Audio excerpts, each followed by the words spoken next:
and tweet.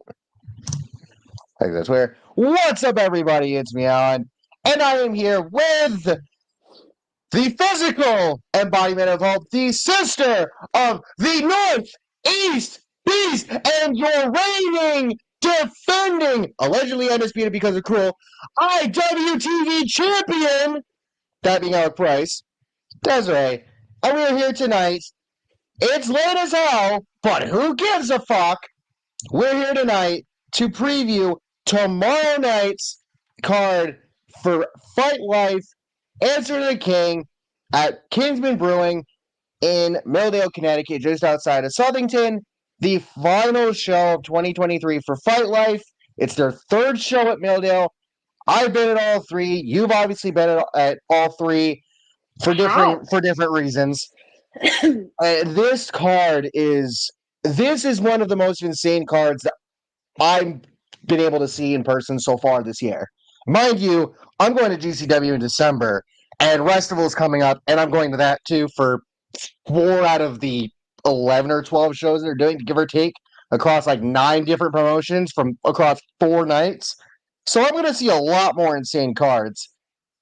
But this card right here is just holy shit. So I think we'll that share the screen Fight there. Life definitely has the reputation of putting on insane cards. And saying that as I've been to every Fight Life since the beginning, since they started over a year ago. So they definitely have that reputation of stacked cards, insane matches, things you've never seen before, things you would not expect to see. They definitely have that reputation. Frankie is an amazing promoter, an amazing person. And we are so lucky that he continues to do this for fans like us. And we're also so lucky to have such a talented roster that we get to see so much of. We've definitely got a lot of amazingly talented people on our roster. Absolutely. I can't say wow. Again, I can speak. I swear. I can't like say I said before the show, I know the feeling. It's late. It is what it is. So it is. It's 8:00. But I can't say anything but good things about Fight Life. Yeah, I had seen a tweet from somebody. I think it's from one of the people who runs it earlier. Something about how it's been hard for them to keep running these shows, like financially and stuff. But they did say in the tweet that things have recently got a bit easier. So I think that I think that's which is an awesome thing because obviously we know independent wrestling is insane. Like a lot of people talk about how insane wrestling is. And by the way, Veronica Rambo, hi, good to see you here. A lot of people talk about how much independent wrestling is thriving, and it's not hyperbole. It's independent wrestling is fucking thriving, and it sucks when people get released from these bigger companies, obviously, but like when the most recent releases that WWE had, a lot of people were talking about, okay, where might this person go? Where might this person go on the indies once their non-compete is up? People talk about Mustafa Ali, for example, as one name, and I'm forgetting the rest off the top of my head. But there's some names that you could end up seeing at your local indies, and go to the indies, go support independent wrestling because I'm so fucking glad from the first independent show I went to in Brattleboro, Vermont, with Blitzkrieg Pro, because Curly Wackerman, who is from Brattleboro and works with Blitzkrieg Pro and wrestles for Blitzkrieg Pro, was at my Walmart in an NWO shirt. I met him while I was working. We'd had conversations, and I ended up going, and I never regretted it, and I've kept going ever since. It is an amazing time. Hi. Hi, John. Don't know who you are, so I'm going to assume you're new. So if you are new, make sure to like, subscribe, turn on post notifications. Thank you. Obviously, again, I've said it before, but real quick, over 1,000 subs. I cannot believe I made it this far, and it's insane. Veronica, I agree. And yes, this is awesome. And to have Des on here, it's freaking awesome. It is like It, So it's an amazing hi, mom. time to oh hi son.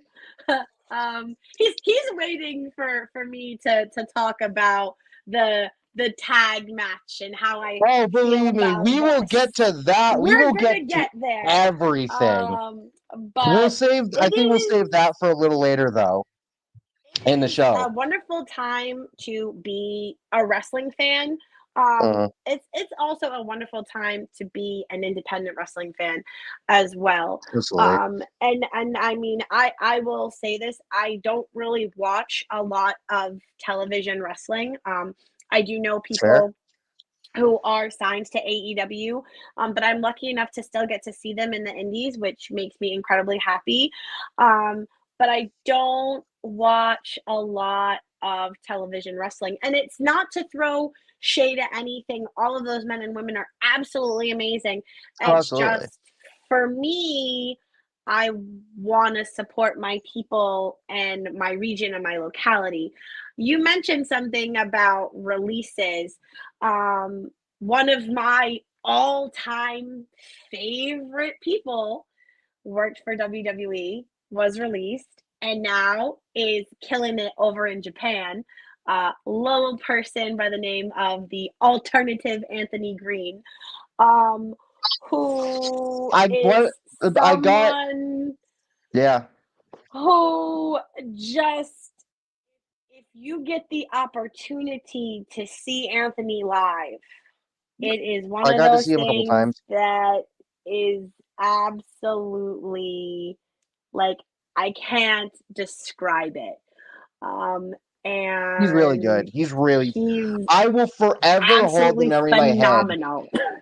Oh, absolutely. I will forever hold the memory in my head of the main event of the Blitzkrieg Pro Luau this year. I'm in the front row, like I guess you would say left side of the ring from where you entered the room or whatever. Main event of the show.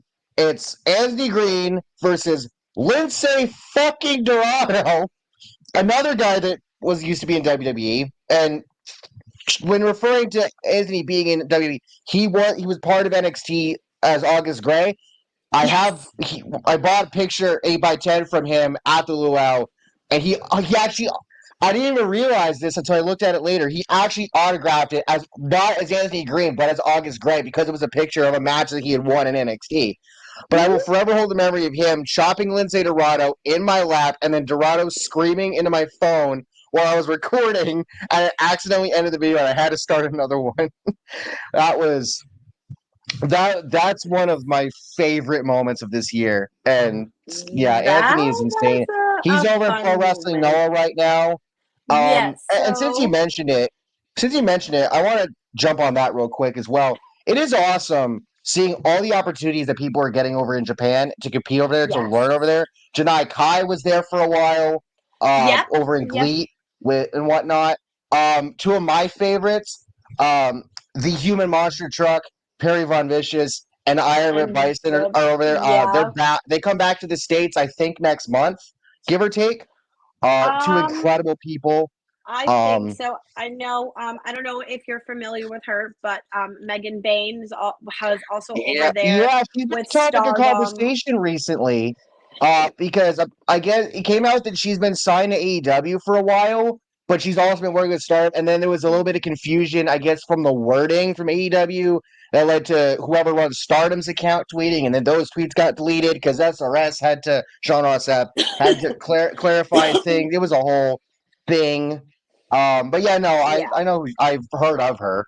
Um, yeah. yeah, She's also another incredibly talented person. So yeah, a lot of people are getting amazing uh opportunities in Japan, yep, which is fantastic. If you get the opportunity to see any shows, I actually was lucky enough to get to see the GCW show that ran in Japan a couple weeks ago, Cork and and they had Hall. a lot of yes, they had a lot of talented members from the Freedoms Wrestling over there as well, part of the show. So it's just another really cool thing that wrestling is. I always say this, wrestling is for everyone and it's everywhere. And Absolutely.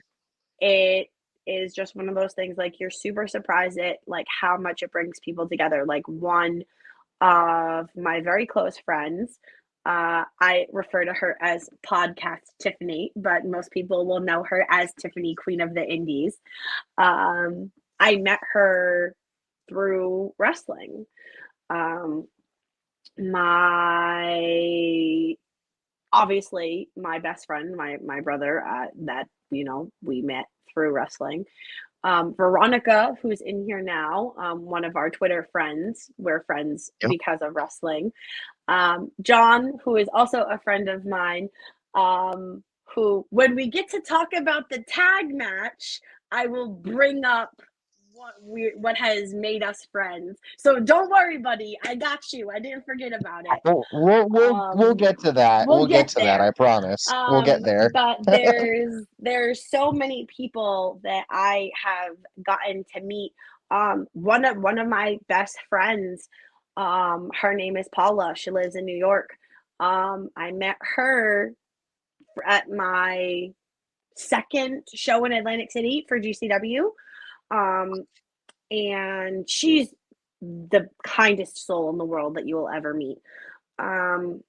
Just And like then there's you. a lot of thank you.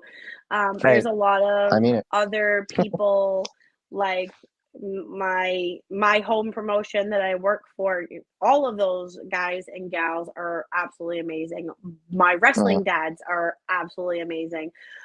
It's just one of those things, like, you don't really realize how much it brings people together until you stop and you're like, I met this person at this show, and I met this person at this show. And oh, I've been friends with this person for 10 years, and we met going to go see this show. Like, it's one of those things that I think, like, wrestling fans are incredibly unique people. Like, oh, absolutely. people say football fans, basketball fans, baseball fans, they're all unique in their own ways. No. Wrestling fans are the most unique people you will ever meet in your life. And I Oh, will stand absolutely. by that. Yeah, I agree. Whenever I see somebody wearing wrestling merch in public, especially when I'm at work, I always point it out, like, hey, that's neat. Um, I mean, hell, I was at WWE's house show in Springfield, Massachusetts Sunday night, and I tweeted this out during intermission. I was on because we're on one side, and I'm going all the way around to try to get to where the merch stuff is, and I passed by a guy in a Dustin Waller hat and in a Miracle Generation hat, whatever. I'm like, hey, love the hat. We fist bumped and whatnot. And and he actually said he saw him at a show earlier that day. I'm like, oh, cool. Um, and then Finding Nemo on Twitter. No, not the Disney character, although that's the Abby. But you might know who I'm referring to. They quote tweeted me and whatnot and asked if I had mentioned that. I'm like that. I know who Dust was. I'm like, yeah, obviously.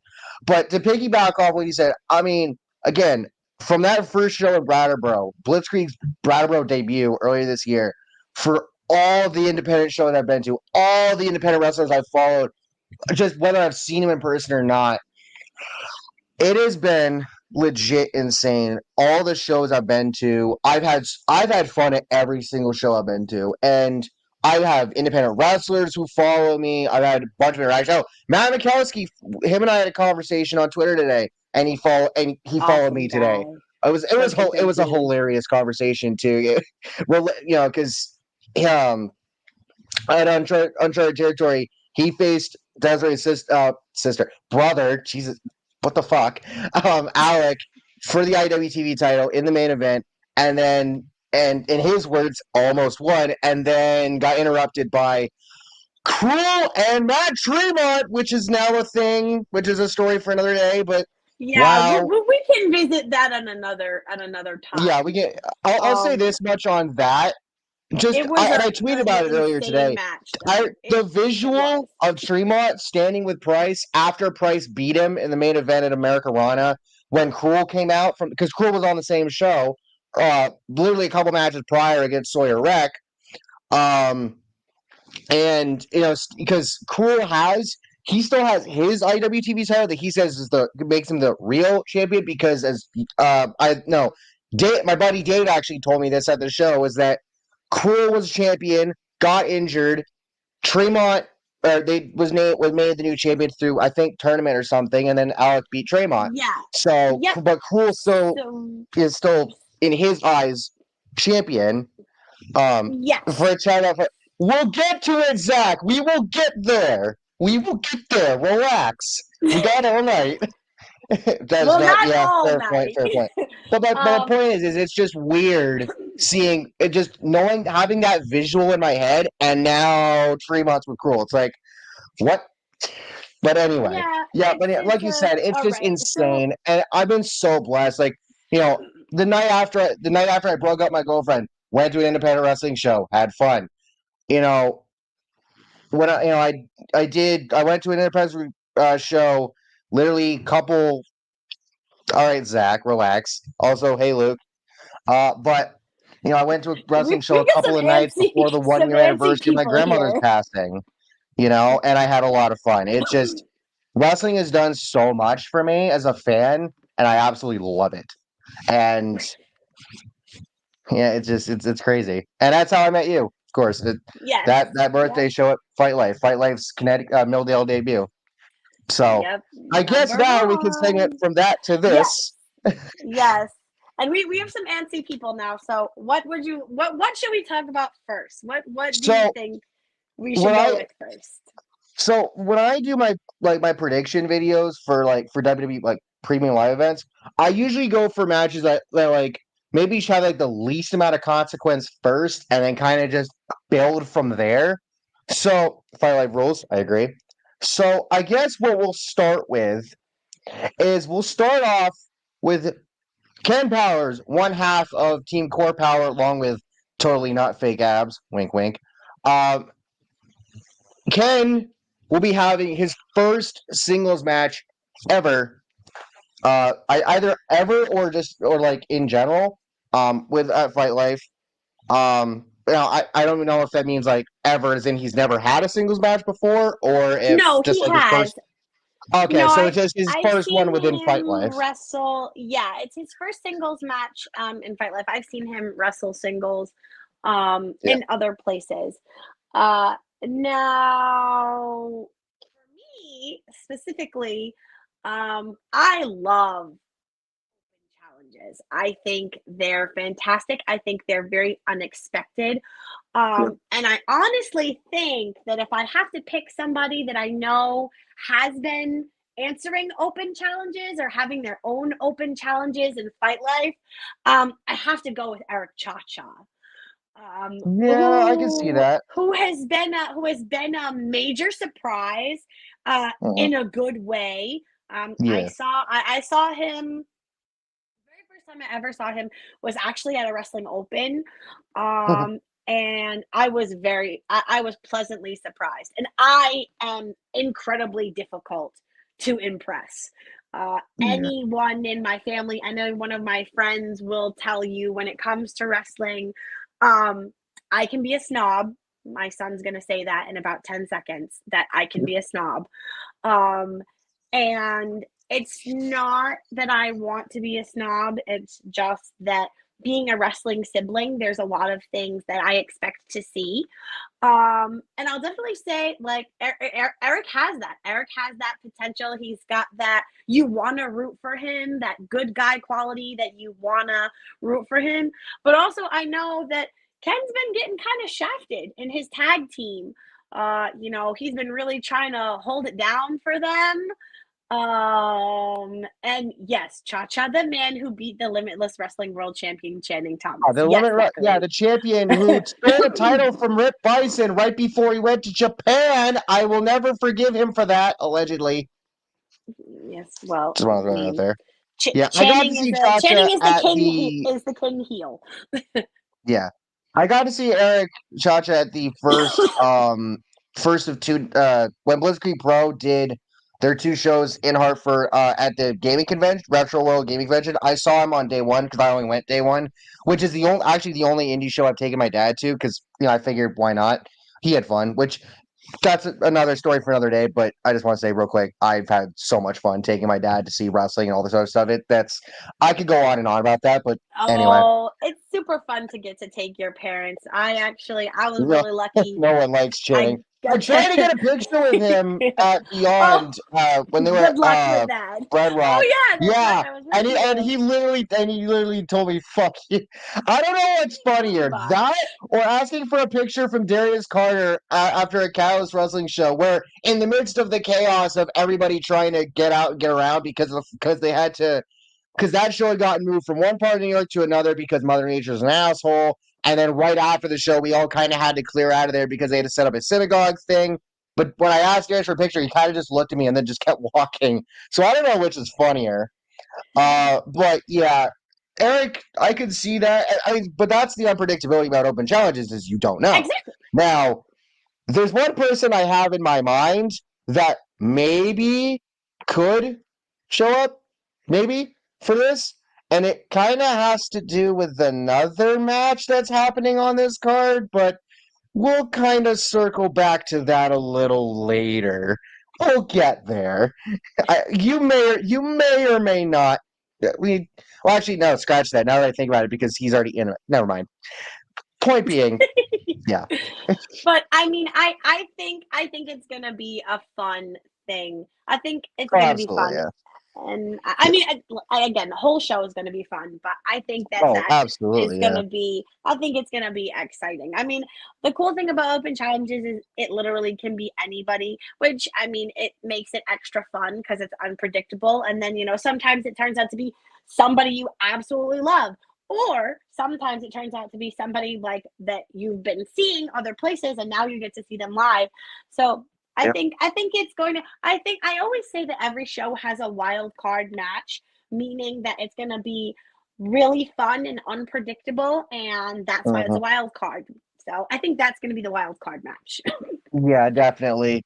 I mean, they usually have one match like as a pre-show kind of deal. So I don't want to say this will be on it, but maybe I well who knows? We'll see.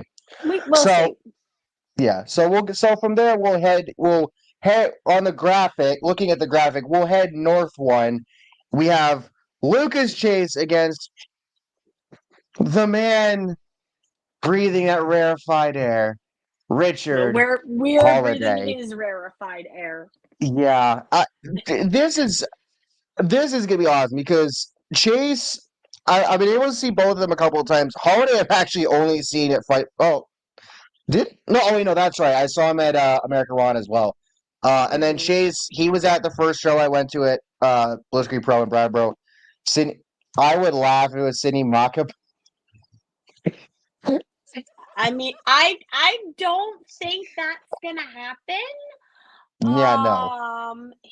They've only been at Fight Life once, maybe twice. Yeah. Um, and Channing has some big things going on in other places currently. So I don't think that's going to happen. But if it does, again, that is the cool unpredictability about it. Yeah. I mean, if that happens, Ken's kicking his ass, and then Channing or somebody saves him. But Pretty much, yes. or Jay's Um, okay.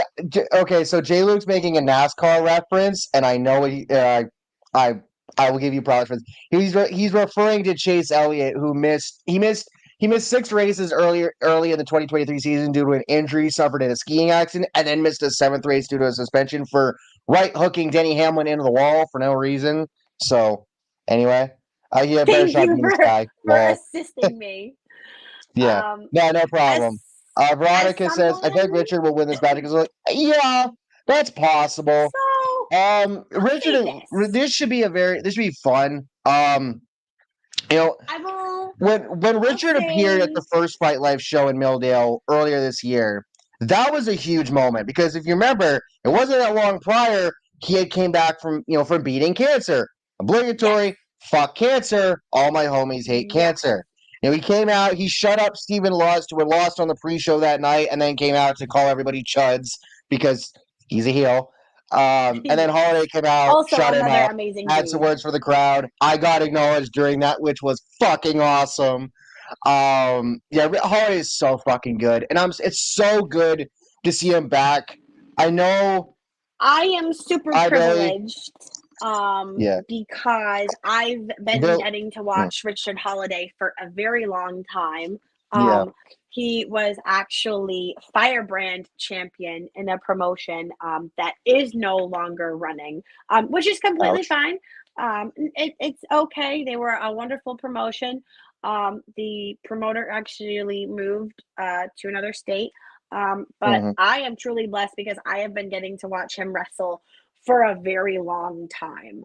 Yeah. And he started out as this phenomenal heel, like as the person that he was such a good heel that Uh-huh. you hated that you liked him because he was so Oh. good. Oh, I bet. And he Yeah. still has all of those qualities with what he's doing now. Yeah. He is probably currently right now one of my favorite people to get to watch, and also an amazing dude, hands down, a super incredibly talented, insanely gracious. I've never had a bad interaction with him. Sam. One of my first photos that I took at the promotion that I used to frequent with my family before they closed down is with him. So it is going to be a lot of fun. It's absolutely going to be something exciting. And I get to see Lucas Chase on Thursdays. He runs with another faction, but we're not going to talk about them.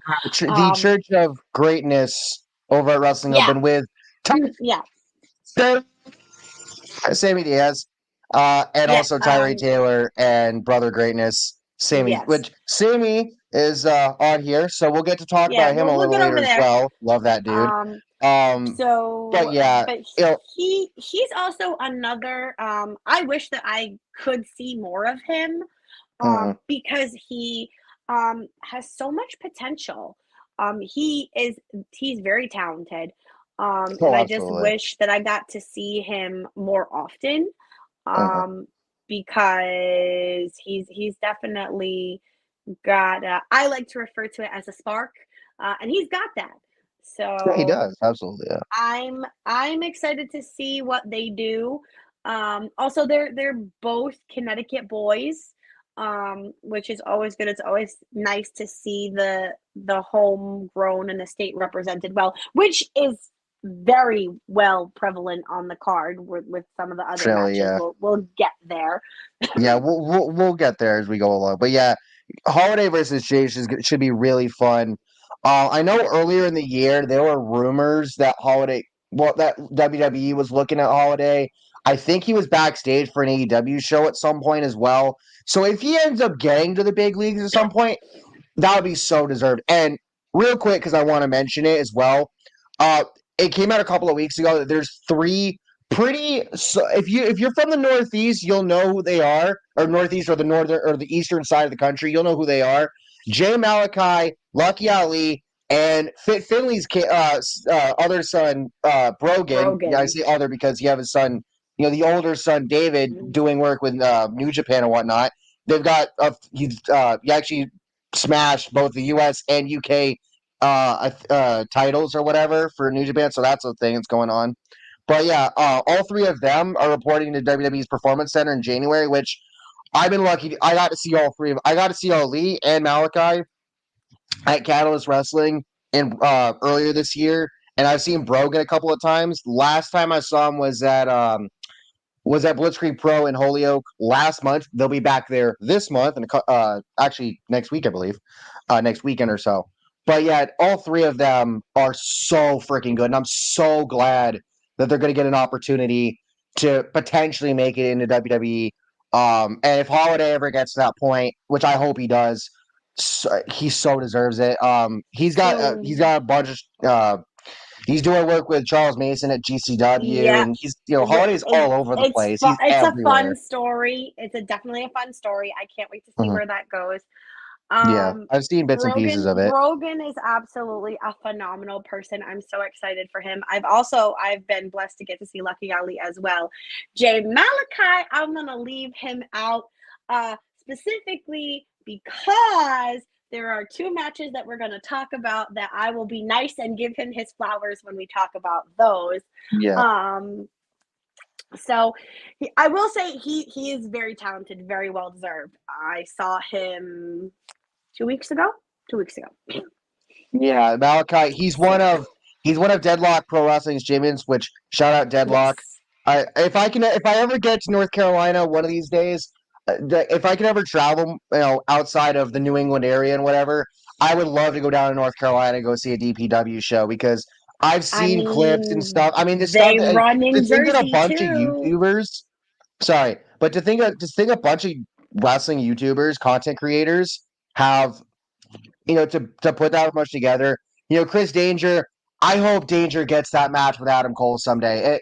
It sucks that he was supposed to have it, and then Cole had the foot injury and all that. But I hope he gets that match someday, and whatnot. But it's just insane when you see people that And it's not like I watch them a lot. Danger and whatnot a lot through YouTube. But for anybody that has to see them to sort of grow up with them through YouTube and whatnot. Zach, DVW won't be out there for much longer once our beast takes the title in the company here to the East full time. Zachary, yeah, we'll see about wait that. your damn turn. Now I have to bring it up. I was trying to wait, but okay. So DPW also runs in New Jersey as well, and they will be back in New Jersey in 2024. However, if you happen to be in the great state of North Carolina on Sunday, you would be missed to not attempt as a wrestling fan to go to the Deadlock Pro Wrestling show, where you will in fact see Jay Malachi defend his DPW world title against the Northeast Beast Alec Price. Now, there, as we know, Alec recently wrestled him. I'm sorry, Alec was supposed to wrestle him on October the 28th at Limitless.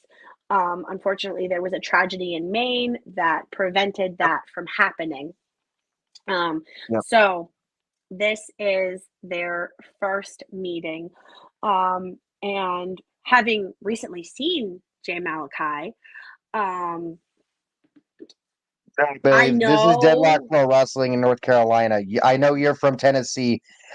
So Billy is part of another is part of a group called the English. A bunch of us guys who get to run the Sports Disaster. It's a sports podcast, whatever, shit posting, all that. He's our resident volunteers, or as we call him, Lowlantiers fan. So when he refers to Asheville or Knoxville, he's from Tennessee. So there's gotcha. that. No, North Carolina, I do buddy. know Knoxville is in Tennessee. But having just seen Jay Malachi 2 weeks ago, I can tell you without a doubt that it's going to be, as we refer to it, as a banger with a hard H at the end. With a hard H at the end. Yep.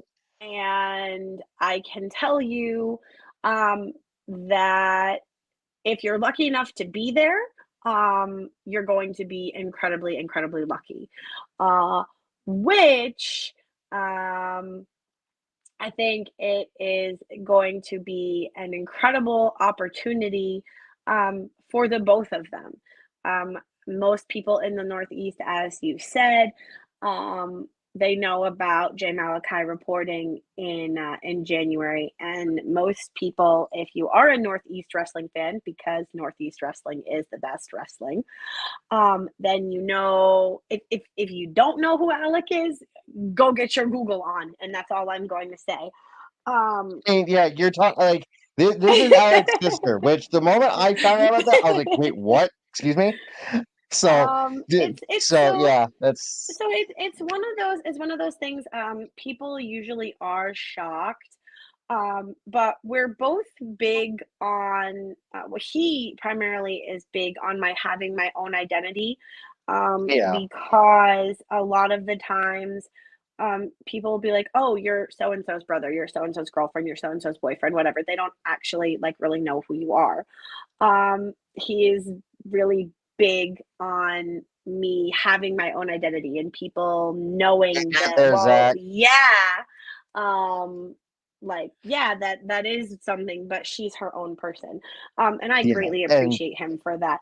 Oh, yeah. okay, Mr. Anstey Zachary. Next Yeah. match we're talking about. I feel like we have to address uh Ichiban and Mordar because Oh yeah, absolutely. it's been We'll as I just like to knock say, out the right column right brew now.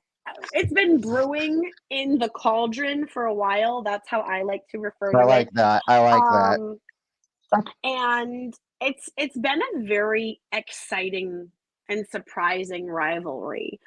Yeah. Um, and Ichiban is one of my favorite people to watch. My Oh one yeah, of my absolutely. absolute favorite people to watch. And he is one of those people who he just keeps getting better and better and better and better and better. And yes, it's the longest standing feud in Fight Life. And then Paris and Michael would be the second longest feud. Anywho, um, Yeah. it's Ichiban, who just we been must acknowledge properly, is the so reigning, defending, undisputed wrestling open champion. I know it's another promotion, but he is, so we got to acknowledge it. I'm always big on acknowledging titles from other promotions. I think it's a very important thing because that shows work that a talent is putting in, not just in one place, but in another place. And especially a lot of these young men and women, they work in a lot of different places and they put a lot of work Yeah. in a lot of places. So I am that person. I'm big on acknowledging that. So yes, and I think that with Ichiban, he is somebody who just keeps growing and evolving and is just like he's got that superstar power that I truly can't wait to see because I feel like the sky is the limit for him. Mhm. And I've also been lucky enough to see Mortar's evolution. Not to, have him throw anything at me. But he wasn't always Mortar. He did start out as CJ Cruz, but he grew and he evolved and he turned into this character that people really do love and support. He just came back from injury. He was injured. Came And back he from came injury back. to come kick Brian Malonis' ass. So he did come back, which is I'm always all for Seekers, when Brad Pro Wrestling people get story. to. I'm always glad for people when they come back from injuries because I know they're very serious. Yeah. And I know sometimes they put you out, you're out for a little bit of time, or you're out for an extended period of time. So I'm always Yeah. very happy for a person when they come back from injury, or something like that. I Uh, think it's going to be to I believe Jim Ross is the one who says this, but you can correct me if I'm wrong. I believe it's definitely going to be a slobber knocker.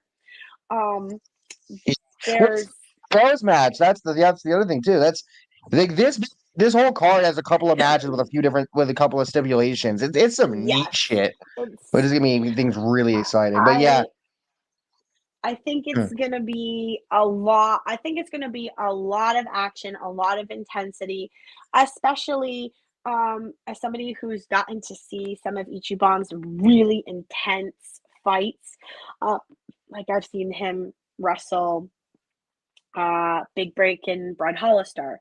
I've which seen you'll be facing him him again at Wrestling Open 100, which I'm on thinking about Thanksgiving. going to. We will see. Um, It's right. It's the Thursday before GCW Hartford, so we'll see. it I is. might be Yep. there. And I saw him wrestle every match in the tournament to become opening English open champion. So I know that this is more than just a match for Ichi. This is personal. Not to mention the fact that Mortar had to, get some of his friends and enlist their assistance to come and attack Ichi and the Miracle Gen. So I know that's a serious thing. Don't mess with a person's people. Just don't do it. It's not right. So may the force be with you, Mortar. But for me, my personal pick for that is definitely Ichiban. I agree. Last time Fight Life was in Connecticut, Morgan was supposed to face Kylon King, who we will get to because he's on this card as well. Turned out that Morgan was injured, so he couldn't compete. So then Fight Life says, okay, you guys like surprises, right? How about Rina fucking Yamashita, one of GCW's champions, pulling up to face Kylon, which, I saw that announced on Twitter, and I took a picture, and I think I texted it. I texted you about it. And you're like, "Where did you see that?" And I'm like, they just announced it. Yes, And I so was she ended up facing super Kylon. shocked Morgan pulls up, and so attacks happy for Kylon. him. Yeah, Yes. it was a great match up until Mortar showed up. But it also was weird seeing Morgan without the face paint. I'm like, wait a minute, that's what? But yeah, so this is you obviously know more about this rivalry than I do, and which is perfectly okay. It's been stemming seeing for a while. Ichiban, I feel like is one of the guys I've seen the most this year, like just everywhere across any promotion I've been to. It's like him, Miracle Gen, a couple of others probably as well that I've seen the most. Ichiban is so fucking insane. He really is. He's just oh my! It's hard to put into words how insane he is. So I'm just gonna have to say his news tagline: Ichiban is number one, and always, forever will be. And since we mentioned if there's a mortar, where's Actually, funny that you mentioned that. There is a wrestler who he did. His name was Brick. I don't think that he still wrestles, but there was one at one point in time. Yeah, that makes sense. I feel like since we mentioned Kylon, we have to shift over there. We'll head up the board. We'll head over to the left side of the board now. We'll go talk about that. He is one half of the the rising, defending, undisputed IWTV Tag Team Champions, one half of Miracle Generation, alongside his buddy Dustin Waller, who we will talk to later. I'm sure that match was titled appropriately. Ha ha ha. Kylon King. And he gets the honor of facing Kevin Blackwood. First time meeting Kevin Blackwood. Let's go. He's the first, I guess you would say, and new wrestler that I get to meet on this card that we've mentioned so far. And speaking of Kylon and Dustin, next week, Blitzkrieg Pro goes back to Holyoke, Mass. For another show there after being there last month. And I have to say it real quick because of what it was. Oh my God. So we mentioned Brogan earlier. Him and Hunter Drake, the Heartbreak Killers, took on Dustin and Kylon for the tag titles in the main event. And obviously Dustin and Kylon won. But then afterward, 35mm Magic, Angelo Carter, and Jay George, who are the current reigning, defending, undisputed Blitzkrieg Pro Tag Team champions, they came out, talked some shit. Both teams talked some shit. Kylon mentioned how they were costed the Blitzkrieg titles by, I believe you had told me was by Young, Dumb, and Broke, I believe. And that costed them. And that's how 35mm Magic became champions. So they're going to have a winner-take-all match at Blitzkrieg Pro in Holyoke on November 17th. And that match, based on how the show ended last month with everybody having to come out to break them apart, I think it was either Kylon or George. I think Kylon yeeted a water bottle or water at George and stuff. I think so. Hey, my buddy Chisel! What's up? Great couch, bro. I did watch that actually, show. it's my chair. It's actually the recliner. The couch is over there. But yeah, it's a nice chair. It's an old, it's a bit used, but it's a nice chair. Um, and I for did John, watch I that heard Kevin show. Blackwood is getting a House of Glory for short. Title shot Mm. also in December. Neat. But yeah, if you don't know Um, who Chisel Adonis is, go check out his YouTube channel. Like this dude's been fighting YouTube, the NFL, all this other with copyright shit. But if you don't know who he does it. Do it. I'm gonna try it. I'm already screwing up. Diligent, vigilant, meticulous, engaged, conscientious, analytical, methodical, individual. The Chisel Adonis. Go subscribe to his YouTube channel. This is the man that helped me reach 1,000 subscribers. He's fucking awesome, and just he's an incredible fucking human being. He's a stand-up comedian, New Yorker. He's hilarious. He really is. So thank you, Yay. Chisel, for popping in. I appreciate you being here. Um, but yeah, So, Kyle on Dustin versus to 35 millimeter Magic. That match is gonna be yeah. a fucking banger. I would So imagine. I just I holy fuck. I'm always team Miracle Generation unless they're wrestling my boys, which we haven't Well, gotten there brother, I yet. appreciate you. So I'm always team Miracle Gen. So to quote Kylon, because Kylon is usually the one who says this, 35 millimeter Magic, y'all are gonna need a goddamn miracle. I don't even have to be there, although I am going to try to be there. I don't have to be there to know that those titles mean everything to those boys. And I have actually been super, super lucky to get to see the rise of the Miracle Generation. And that's exactly what I'm going to call it because I started to see Kylon when he was Firebrand champion at a promotion that I used to attend to in Rhode Island. And Dustin was there too, and they were wrestling singles matches. So I've been blessed to get to see them wrestle singly and now see them come together as one of, because I ain't trying to get in no trouble.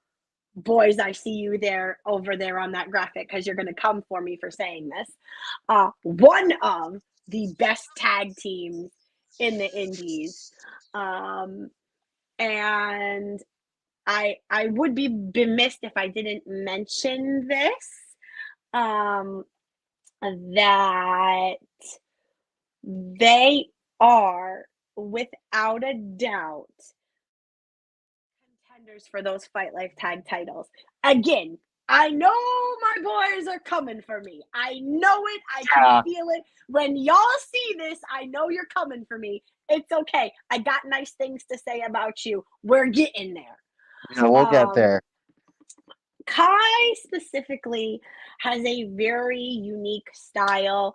And I like to refer to it, if you've seen their designs, they have Dragon Ball Z themed designs on their t-shirts. They also have one on their pin, which I wish I had mine. It's downstairs on my blazer. I refer to it as going Super Saiyan because there is a moment when Kai just gets to this spot where he is going absolutely insane and you don't know what he's going to do next. And it's just a beautiful thing to get to watch. Yeah. And I know I'm going to mess up Kevin Blackwood's moniker. I am so sorry. I think it's the Aesthetic Crippler or the Aesthetic Grappler. I think it's Aesthetic Crippler. I can look that up real quick. I can jump on his Twitter. I know that he is hella talented as well. So I know that this is definitely going to be show-stopping, high intensity. They're going to do a lot of cool things. Kai would say he's not a high flyer, but I'm going to say they're going to do high flying maneuvers and he can come for me later. And it's another really fun thing. And as I said before, Fight Life is famous for first time evers. So it's gonna be absolutely insane. Yeah, like I said, I haven't seen Kevin before, so this will be my first time seeing him. I think I'm easily impressed, but that's just because I've only seen between 10 to 15 independent wrestling shows since I've started going to. I don't have IWTV. I don't have fight. I haven't subscribed to that shit yet. Though I did though my Netflix subscription is done by the end of this month because I canceled it because Netflix, y'all are mid. So I might have to pick those up at some point. But I also need to have the time to watch. But still, I'm excited for this. Kaiwan's I gonna put will on a hell of a say show, and I have no doubt in my mind Kevin's gonna put on a hell of a show as well. I mean, you'll this get there. Kaiwan, Don't it's worry. weird seeing Kaiwan and Dustin Fate not like wrestling not together when I've seen them wrestle together more, but they're both incredible people. So, yeah, this should be another great match. And you say first time evers. Well, now I think we got to talk about the match below them because So I apparently, suppose that you're gonna let me you're gonna let me say this one. I suppose is that is yeah, that what we're gonna do yeah, here? Okay, so Flip Gordon's last indie match in Connecticut, which there's been yeah, that questions. confused me. Is it his last indie match ever, or is it his last indie match in the state of Connecticut? So I I am had that going to question say myself. I think it's his last indie match in the state of Connecticut. And Mhm. who better than to give him that 5-star, super powered match of the night show stealing match than the reigning and defending JCW World Champion, the East Coast Ace, the Clout Cutter, Big Breakfast, Jordan Oliver. Now, I mean, we don't have all night. I could sit here and say nice things all night long about Jordan, but I mean, who's really got that Yeah, time? facts. And Zach So does have a point. so So what I will say is this. Two very unique individuals. Um, Flip is definitely known for his high flying and his technical skills. high However, one flying, yeah, should, he calls himself the flat Earth champion, huh? yeah, I don't, I mean, and maybe he's hit his head one too many times. I don't really know. However, I will I will forever say laugh at this. JT Dunn throwing a blow up Earth ball at him last time. Yeah, I mean, they're another That shit one was funny. definition of fight forever. They fight a lot. Yes, Veronica, we agree. Yes. I will say this. And normally I use this specific sentence for someone else, which I will use it again later. You should Yep. never underestimate the East Coast Ace, because one of the things that I am privileged to know, because I have been watching him wrestle since he was 17 years old. I know I'm old. Um, is that he thrives under pressure. You know, people say, you know, if you put enough pressure on a diamond, um, you know, either it's going to break or it's going to shine. And that's Jordan, tenfold. He is by far one of the hardest working people in any locker room. He is one of the kindest souls that I've ever met in my entire life. And very similar to another person who means the world to me. He views wrestling as what he was put on this earth to do. He was put on this earth to be a professional wrestler. Um, and right now, he's in a spot where he's just lighting up everywhere he goes. He's been in 29 states so far this year, 4 different countries. Hold on. Germany, England, Japan. I think I'm forgetting one. So oh, Canada. 4 countries. There you Yeah. go. Yeah, up Um, north. so he's been in 4 different countries this year.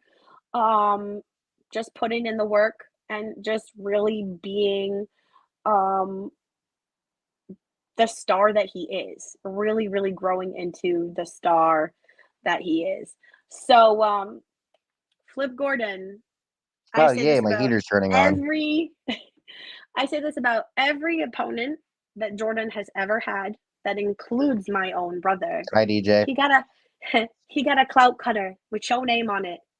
We'll see you tomorrow. Yeah. Yeah, So Jordan. obviously that's my choice for who's winning that match. Yeah. I mean, I don't like. I have got to be able to get a picture with him because when I took my picture with him at the first Fight Life show in Connecticut, that was the most glorious picture I have taken with anybody, and I haven't been able to get another one with him since. I've seen him a couple more times. I haven't been able to get one with him. I didn't get a fuck. I have to right that wrong. So hopefully I'll get to do that tomorrow. Excuse me. But yeah, Flip, I've only seen one time, which was last time in Connecticut against JT Dunn, which was a great match too. Like it was a hell of a match. The promo before was fucking hilarious. Flip Gordon versus Jeff Jarrett. Billy, are you making a reference to something? Is there something you know that I don't? Also, hi DJ. DJ is part of another streaming group, and he'll Hi. pop in on streams during sports and whatnot. So, um, but yeah, I mean, I'll have to look that up, Billy. Maybe Yeah, I don't. I don't know. I'll have to check on that later.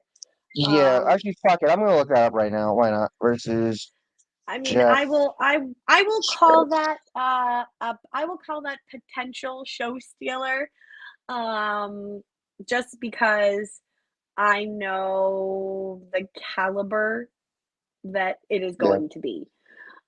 So that's what I will. That's what I'll call it. Oh, Billy said he's shit posting. So, all right. Yeah, I see. And then Got it. Jay looks like Jeff Jordan. Jeff Gordon's upside down. Another NASCAR reference. Also, I looked it up, and hilariously, the first thing that pops up is All In 2018, where because Flip Gordon won a battle royal to get an ROH championship opportunity at that show, which was the Yes. predecessor to AEW. So hilarious how that's the first thing that pops up. But anyway, yeah. So this should be a fun match. No doubt in my mind, it's gonna be a great one. I agree. Jordan should win, probably will. I think it'll just be interesting to see what Flip means either by last, match. It probably will be the last time he wrestles in Connecticut. But it'll probably come with some snarky remarks, well, flat Earth remarks, and all this other stuff. Of Braga, dang, I course. haven't watched NASCAR. Lol. J Luke, I know nothing about wrestling, so all I can do is make racing references. I That's don't blame you, okay. buddy. Don't I worry. don't blame We you. can figure it out. So we'll save that tag match for a little bit later. We're gonna skip over to the Speed Demon Scramble, made up I of love a good the Northeast Beast scramble. Alec Price, the other half of Miracle Generation Dustin Waller, Dead or Alive, Sammy Diaz, the Sonic's Troublemaker favorite Tony wrestler, Shayla Lavangi. Laveji, and the other person on this card that I have never met in person, Junie Underwood. Well, Speed okay. Demon is an understatement because Jesus. So I love me a good scramble. I love the return of the Speed Demon Scramble. It is something that has been done in Fight Life previously. However, my dear friend, you have never heard of your friendly neighborhood fire starter, one half of the Lost Boys, Junie Underwood? I haven't seen him Well, yet. This will be my first time. I haven't seen him on any show so far. Again, so reminder, I don't have any of the streaming services yet. I haven't subscribed to any of them. I have a shitload of research to do. fair. That, So like, Veronica. I'm super lucky that I have gotten to see Junie Zach. wrestle. We listen. We're a Okay, I'm gonna say this for my son because I know that he's watching. We're a family of LaFanges.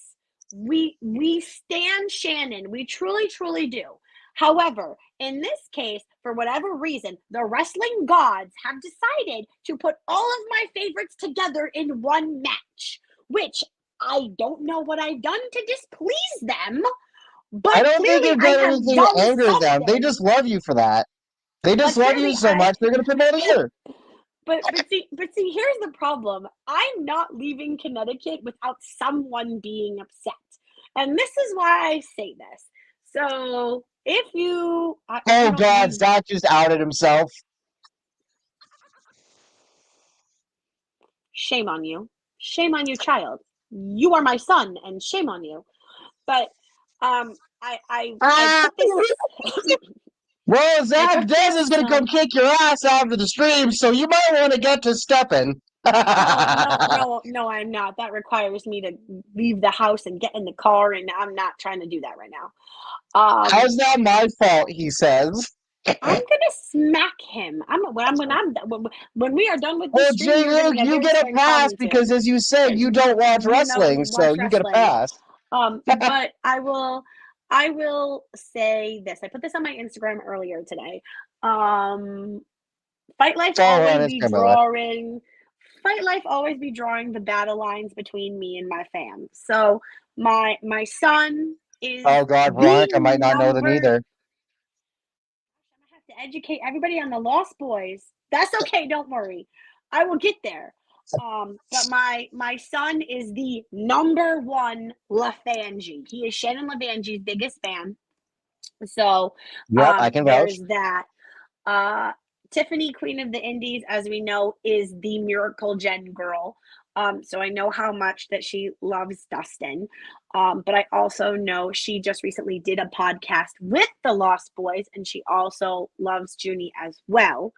Yeah. Sammy is an amazing person. I absolutely love him. And then obviously, for me, it is rare that I don't cheer for Alec. It's very, very rare. It doesn't happen that often. I'll be 150% transparent and honest. The only time that I've ever cheered against him this year was the prestige match that I mentioned to you earlier. Yeah. Yeah. That's the only time that I've ever cheered against him. So it is very difficult because I want to support everyone, but obviously it's a scramble. There can only be one winner. And I mean, we do tend to refer to Alec as the Scramble King. It's something that he does a lot of. He's very well versed in. And he's had singles matches with all of these participants except Junie. And they've all, I'm sorry. Nope, my son's about to correct me. He has not had a singles match with Shannon. They were in a scramble together. Yes. But he is a person who can adapt to anything. Shannon is also a lot like that. You caught Where me, Ma. I know, I'm not dumb. Whereas I've gotten the privilege of seeing Shannon from her debut into all of the things that she has done now. And while I have a different choice for 2023 Breakout Star of the Year, who we will talk about in a little bit, she also she I will say is the 2023 Women's Rookie of the Year. That is what I will say. Yeah, that's interesting. All right. She's incredibly talented. She's evolved. She has grown so much for her time, and I only see her getting better and better and better. Yep. One day, Chaotic Wrestling future Panoptic champion. Book that, Chase Del Monte. We want to see it. Yeah. Or future Chaotic New England champion. Again, stop shafting our girl. Book it, Chase Del Monte. That sentence sounds so wrong in the wrong context. I'm just saying. Sorry, I had to. No, you're all good. And then Junie is somebody who I got the joy of seeing him wrestle in a scramble in Maine. And I've actually been following the tag team of the Lost Boys for a while. My favorite thing about Junie is his facial expressions. He has the greatest facial expressions that you will possibly see. And he has sorry to interrupt.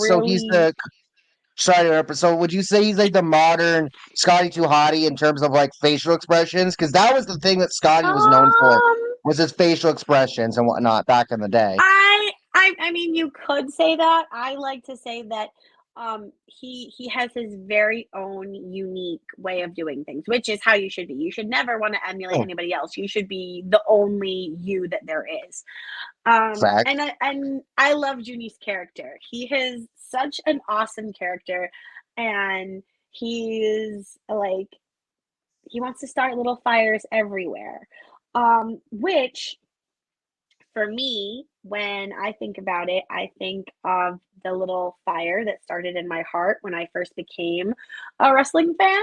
And I know that he's a heel, so when he watches this, he's going to be like, "You made me out to be all sweet and nice, and that's not me." Um, Yeah, I'm tagging but everybody when I repost this in the morning on but Twitter. um, he is also someone who should be on your watch list. I get asked questions all the time, who's on your watch list? Da da da da da. And I have a list of people who, if you haven't been watching them, you should, and you need your eyes examined.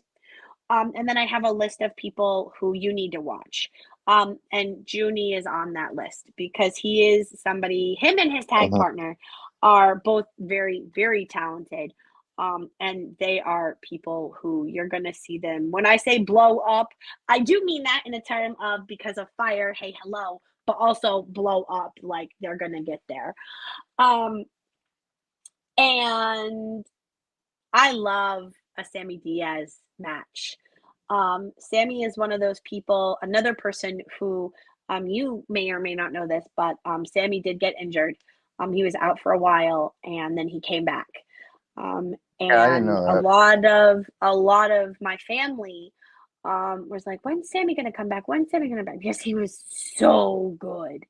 And he's He's still another so Connecticut good. born. He's another Yes. Connecticut one, which is Yep, he is another hilarious Connecticut boy.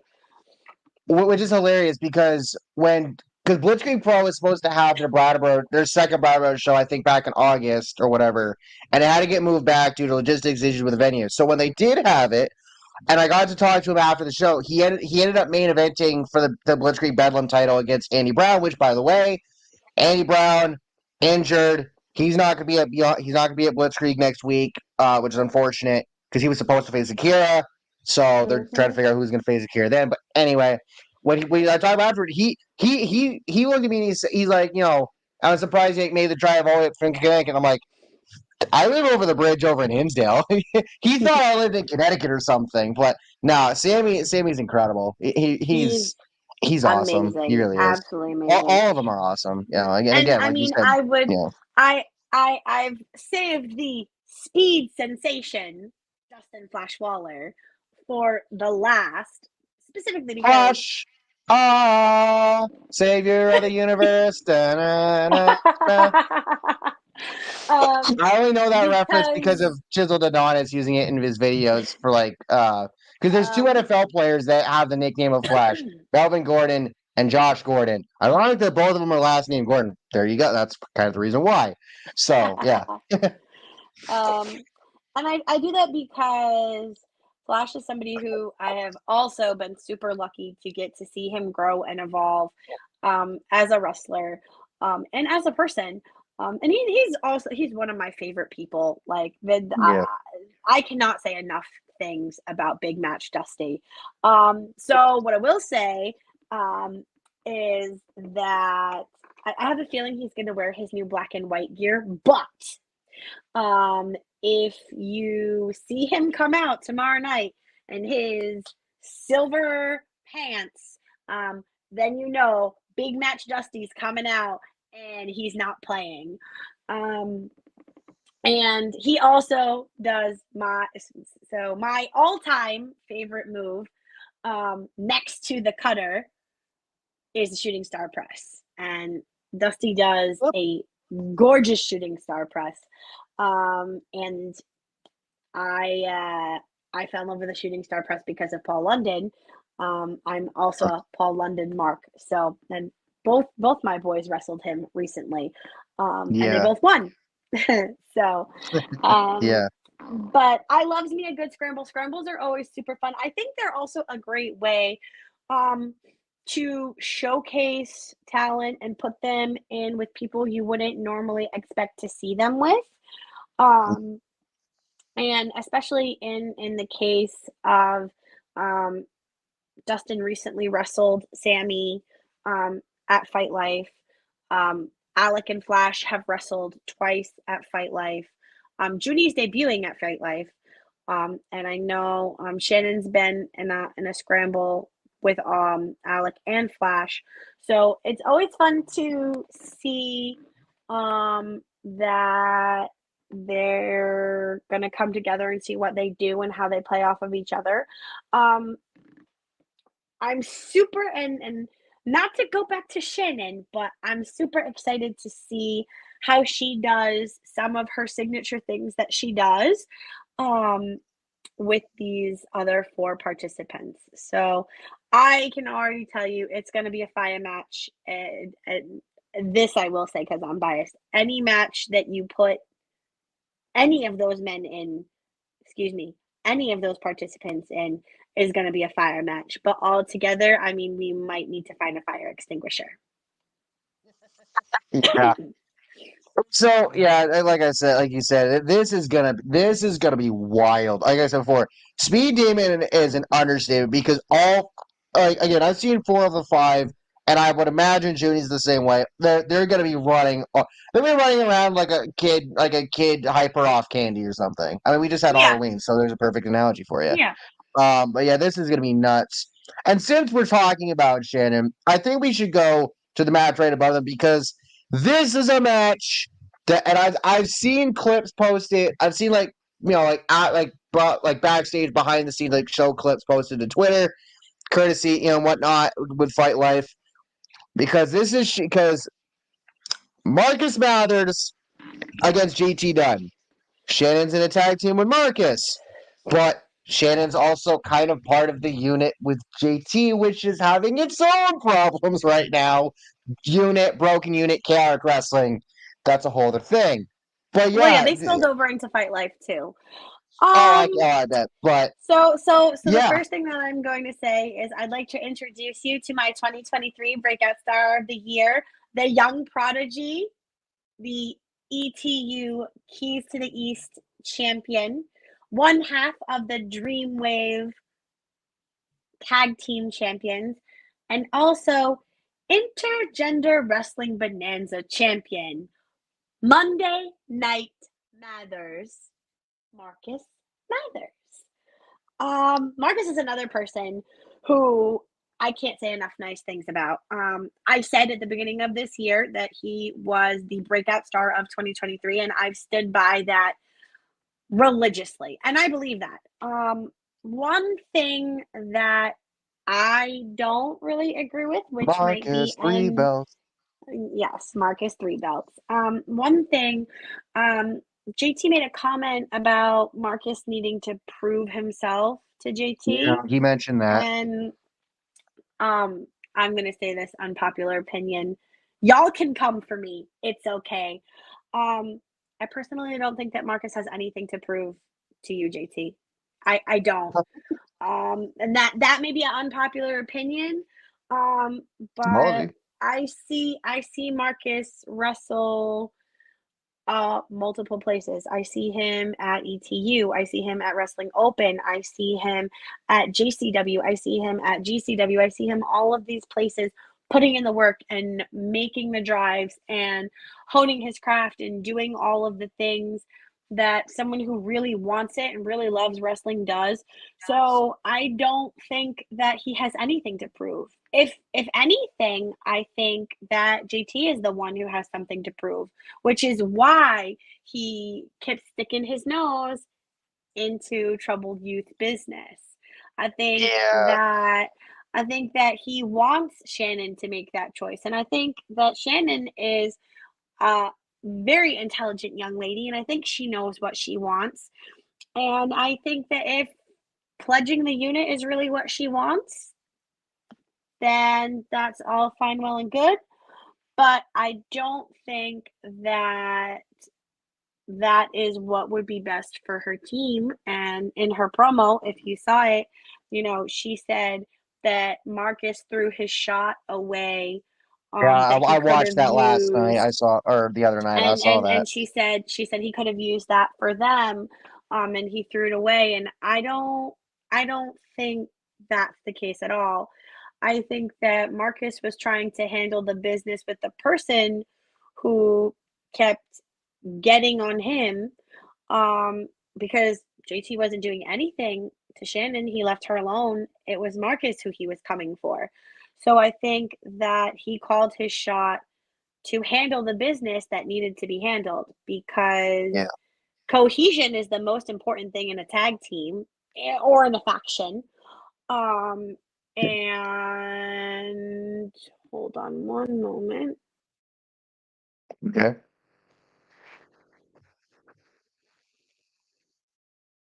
All right. So while she's doing that, I'll just say this much. As far like I watched the promos and stuff on Twitter, from Fight Life and whatnot regarding Marcus and Shannon and JT. It's really interesting because okay, she's back, so Yes, I'll let I'm you back. continue. Um, I think, that cohesion is really important in a tag team or in a faction. Yeah. And that's not something that the unit has right now. And while JT calls himself the leader of the unit, which Or I think leader um broken unit, quote unquote. What I broken it's unit, whatever. yeah, My son is in this chat. So he's gonna come for yeah. me if I don't put this out there. Um, I was a unit follower, and I'm not anymore.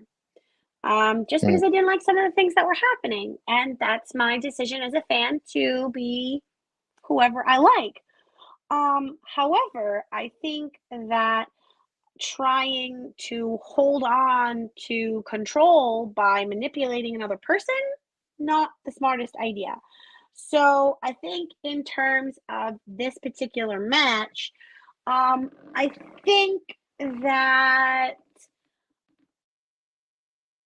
the, the proving, is going to be coming more on the end of Pro Wrestling Savior, the one JT Dunn, because I think that he needs to prove to himself that the unit still needs him. And I think that the reason why they're broken is because they don't think they need him anymore.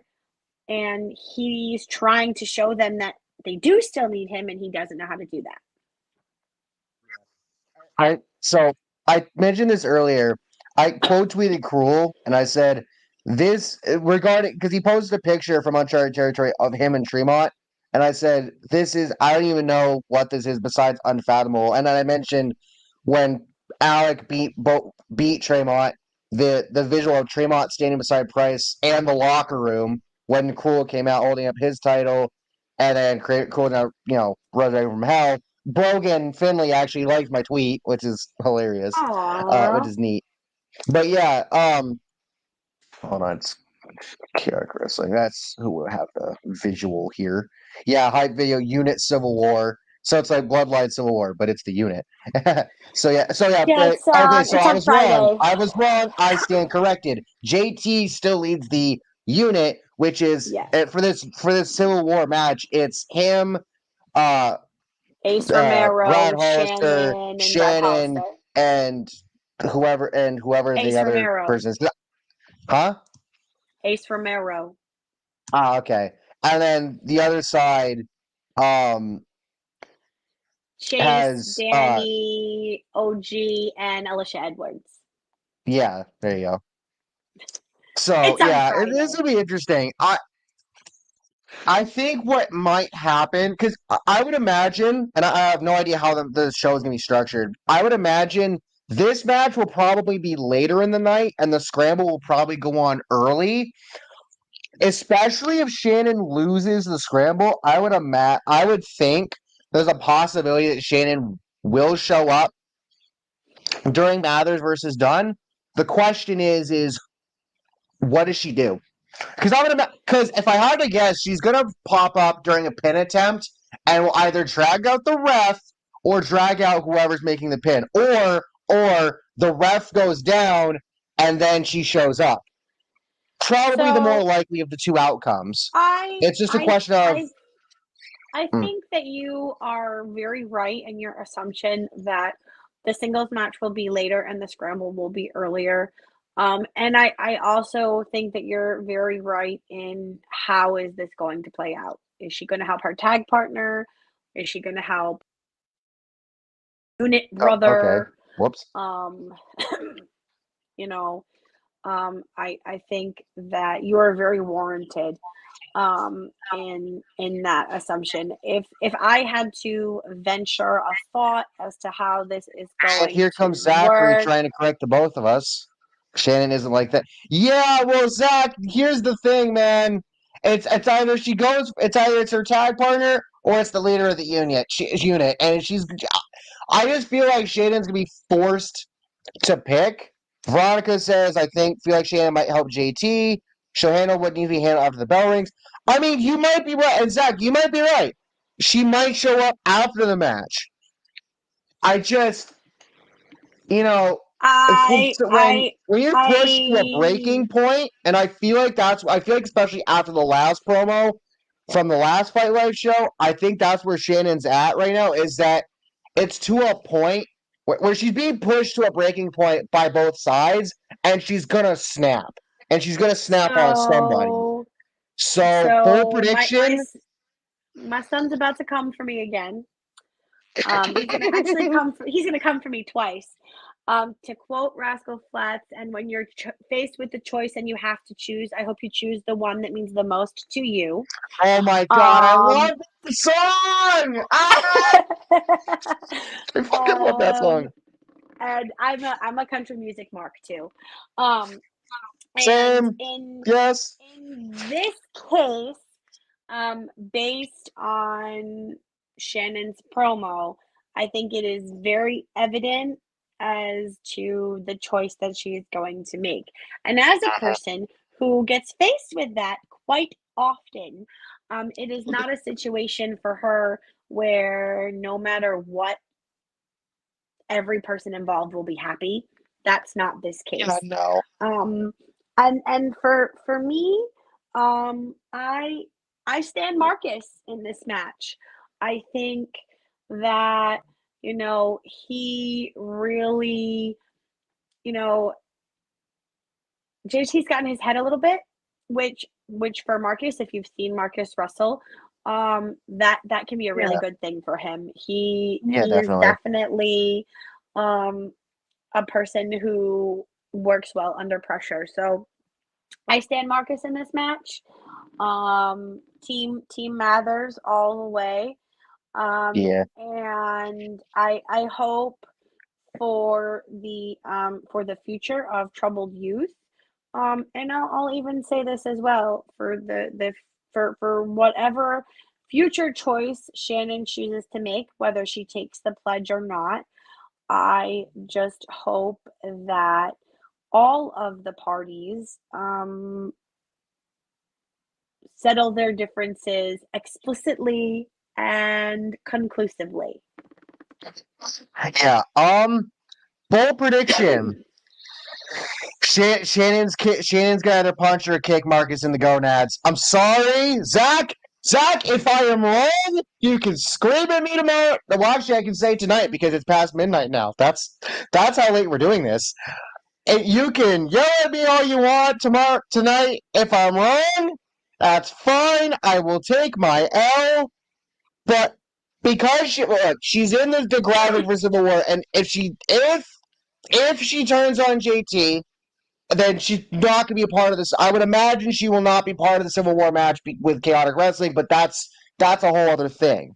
Yeah. But I think the way I could see this going is Shannon.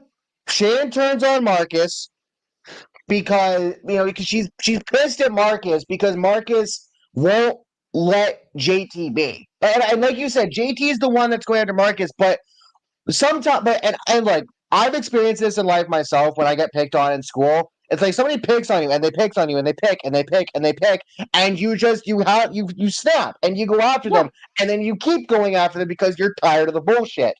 It's hard to ignore someone. And Marcus is in that state right now where he's getting picked on by JT. JT's egging him on, and Marcus has snapped on him, and he's going after him.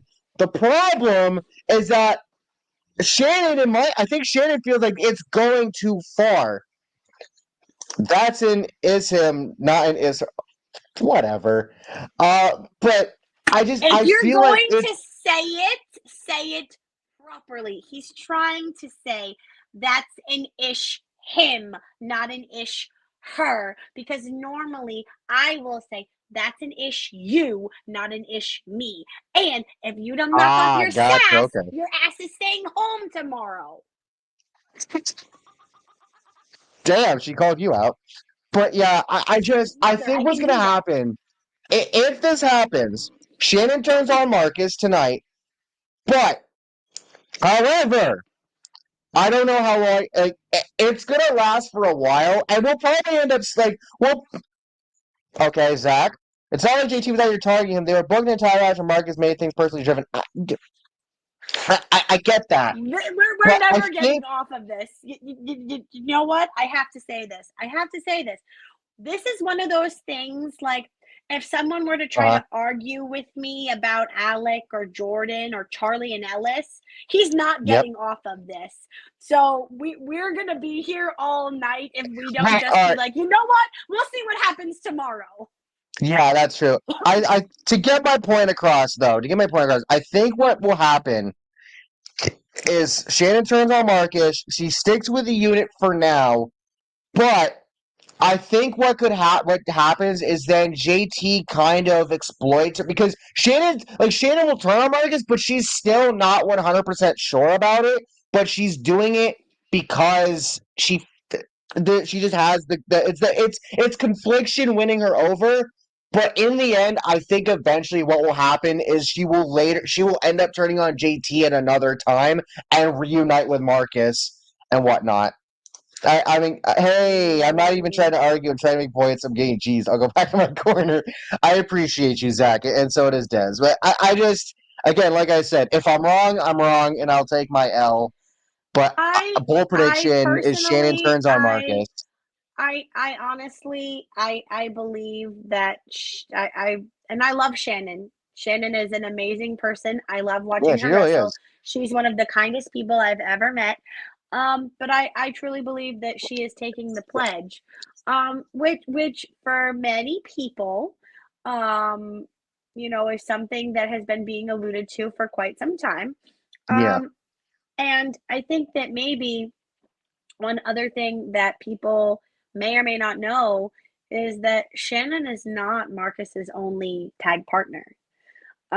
So should there be a situation where Troubled Youth is no longer a team, that doesn't mean that Marcus could not, go on to fight for the tag titles with his best friend and original tag partner, Dylan McKay, and together either Dylan or Austin Luke, for that matter. Wasted Youth. Yeah. So, and that's the other thing too, is since you mention it, and because you said it to me yourself, Fight Life will end up doing a tournament for those tag titles. You never know. That's the Marcus, and say it's with Dylan, for example. Marcus and Dylan, and then let's say it's JT and Shannon end up a team. They could end up on the same side of the bracket. They could fight each other, and that's where Shannon turns on JT and reunites with Marcus. That could happen. So anything is possible, and I say this. Here's a nice segue into talking about this. In the cases of factions, you all grow, and sometimes you stay together, and sometimes you don't. Sometimes, one person decides that they want to be you know what? I'm not going to say that. I'm not saying that. But they want to be the alpha. They don't want to be second best. It's like, to make an NBA analogy, it's like when Kyrie Irving got traded from the Cavaliers to the Celtics a few years ago.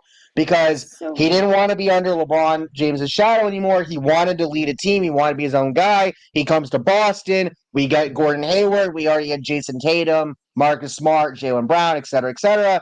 And then that first year, Hayward goes out, ironically, against the Cavaliers with injury very early in the season. Kyrie gets hurt at some point. But then we made the conference finals, almost beat the Cavs. And then the next year, there was a bunch of turmoil. And then eventually, Kyrie left, et cetera, et cetera. So I mean, in the terms of factions and things like that, anything is possible. I agree with Especially, Zach here. I do agree with him. He is not wrong. He's a sucker for a good story. And it is a good story. I will not say that it is not a good story. Okay, sounds like Pedro and our boys. LOL when Jazz tried to get involved. Oh, okay. I'm getting there. That's a Wrestling Open reference. That's a Wrestling Open reference.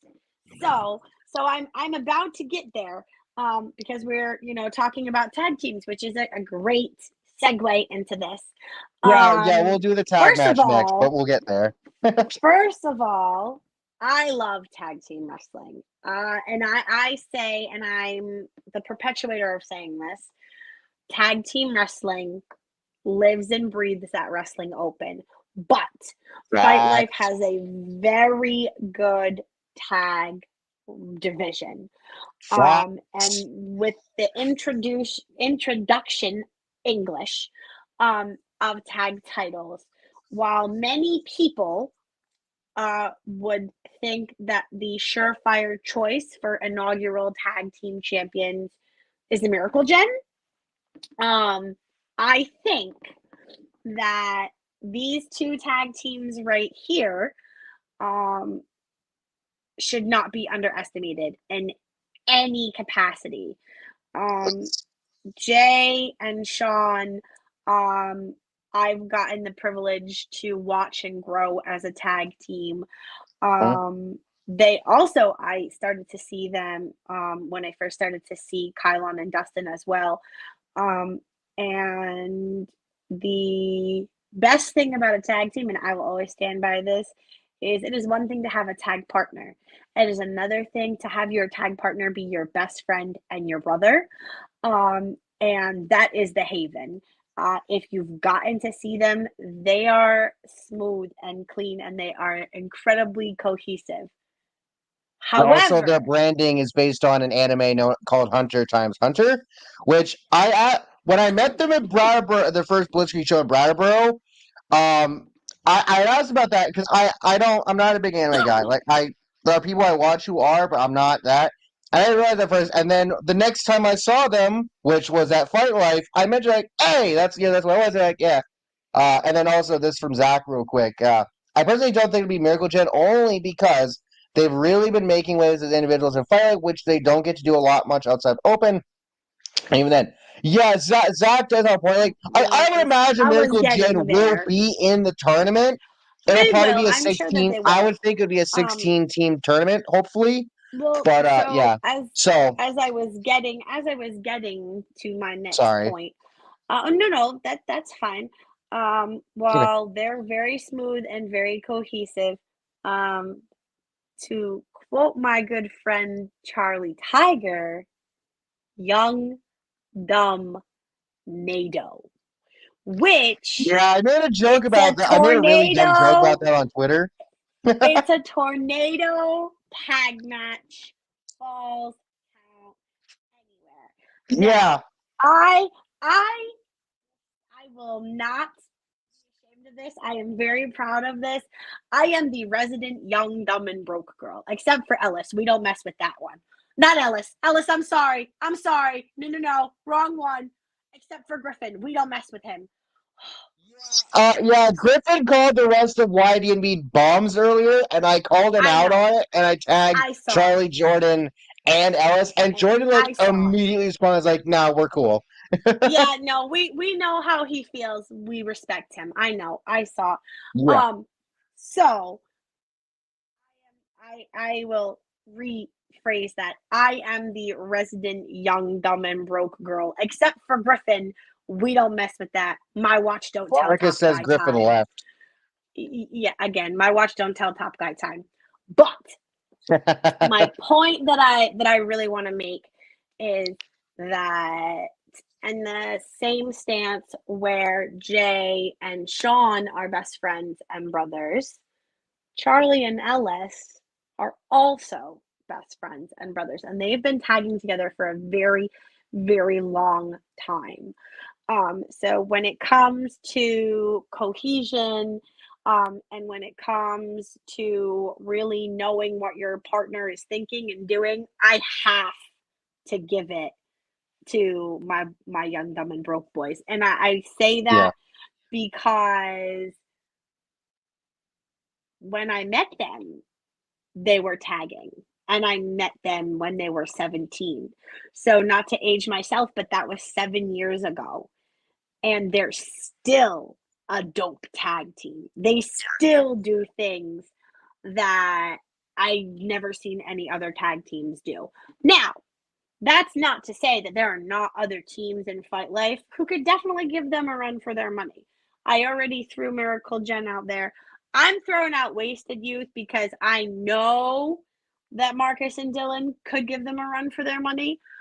Entitled Lust, which I don't know if that's the name that they're going to be using, but that's what I'm going to go with. AJP and Steven Lust. Also, Oh and that's God, another team Veronica. that they've The they've Haven. It's the Haven. it's okay. I That's know. another team that I believe would definitely, be showing out in a tag tournament. There Yeah. is a team that I would love, love, love, love to see come to Fight Life and fight for the tag team titles. Young And Gun and that West. Okay. no, no, that no. But there is a team that I would love I see what to he's going see. for, but I no, know what yeah, he's I going almost for. agree. It's not a thing.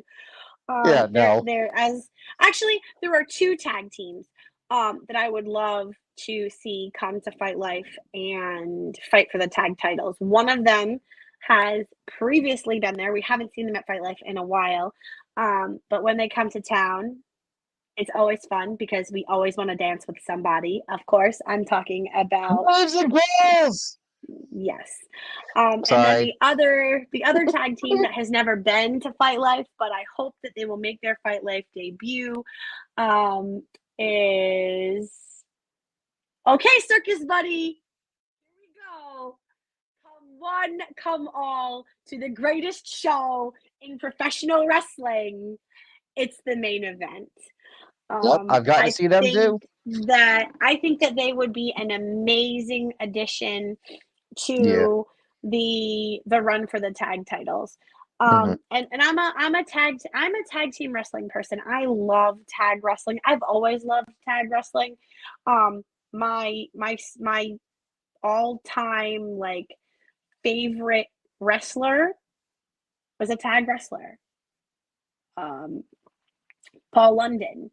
Um, and both of my two favorite indie world champions have wrestled him recently. One of them didn't tell me. I was very upset. Um, and I got to see the half the match from the other one today. And it's just one of those things that I will always find Paul London synonymous with tag wrestling. Um, but I think that there are so many great options when it comes to tag teams in Fight Life. Another tag team that I don't want to forget um, is, and I don't know if this is still the name that they use, but it's what they used when they tagged. So I'm going to go with Gay Best Friends, the team of Aaron Rourke and Becca. Yeah. I know she's still injured, but I hope that she gets Oh, better really injured. soon. Okay, I was gonna say because the whole record She's label thing. injured. I'm like, what? Yeah, I mean, she's also so injured. Yeah, she's okay. also injured. So she's fighting with her record label. If you see her stuff Oh, on okay. Twitter and So that's Instagram, actually a thing. yeah. Yeah. So she's fighting I with mean, her record label, but she's known she's to be a national pop also star for a reason. yes. Oh, best host. Best. Best. Yes, I'm sorry. That's what best host. Thank you, my dear sweet Well, I circus think they friend. go both ways, but yeah. No, real quick. In terms of this specific match, young dumb NATO, I feel like is going to be settling their differences explicitly and conclusively all over the Kingsmen Brewery. Oh God. I'm pretty sure that someone is taking, Free I Becca. call it, yes, we agree.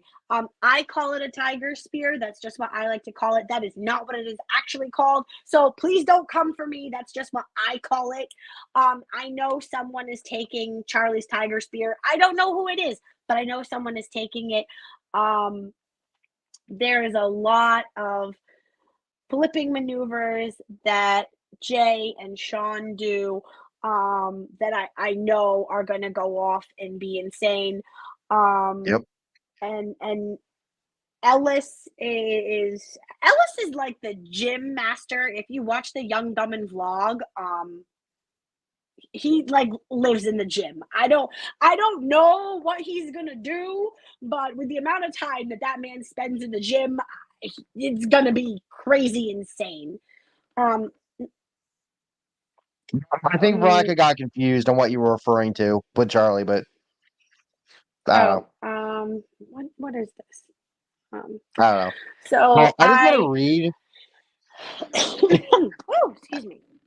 No worries.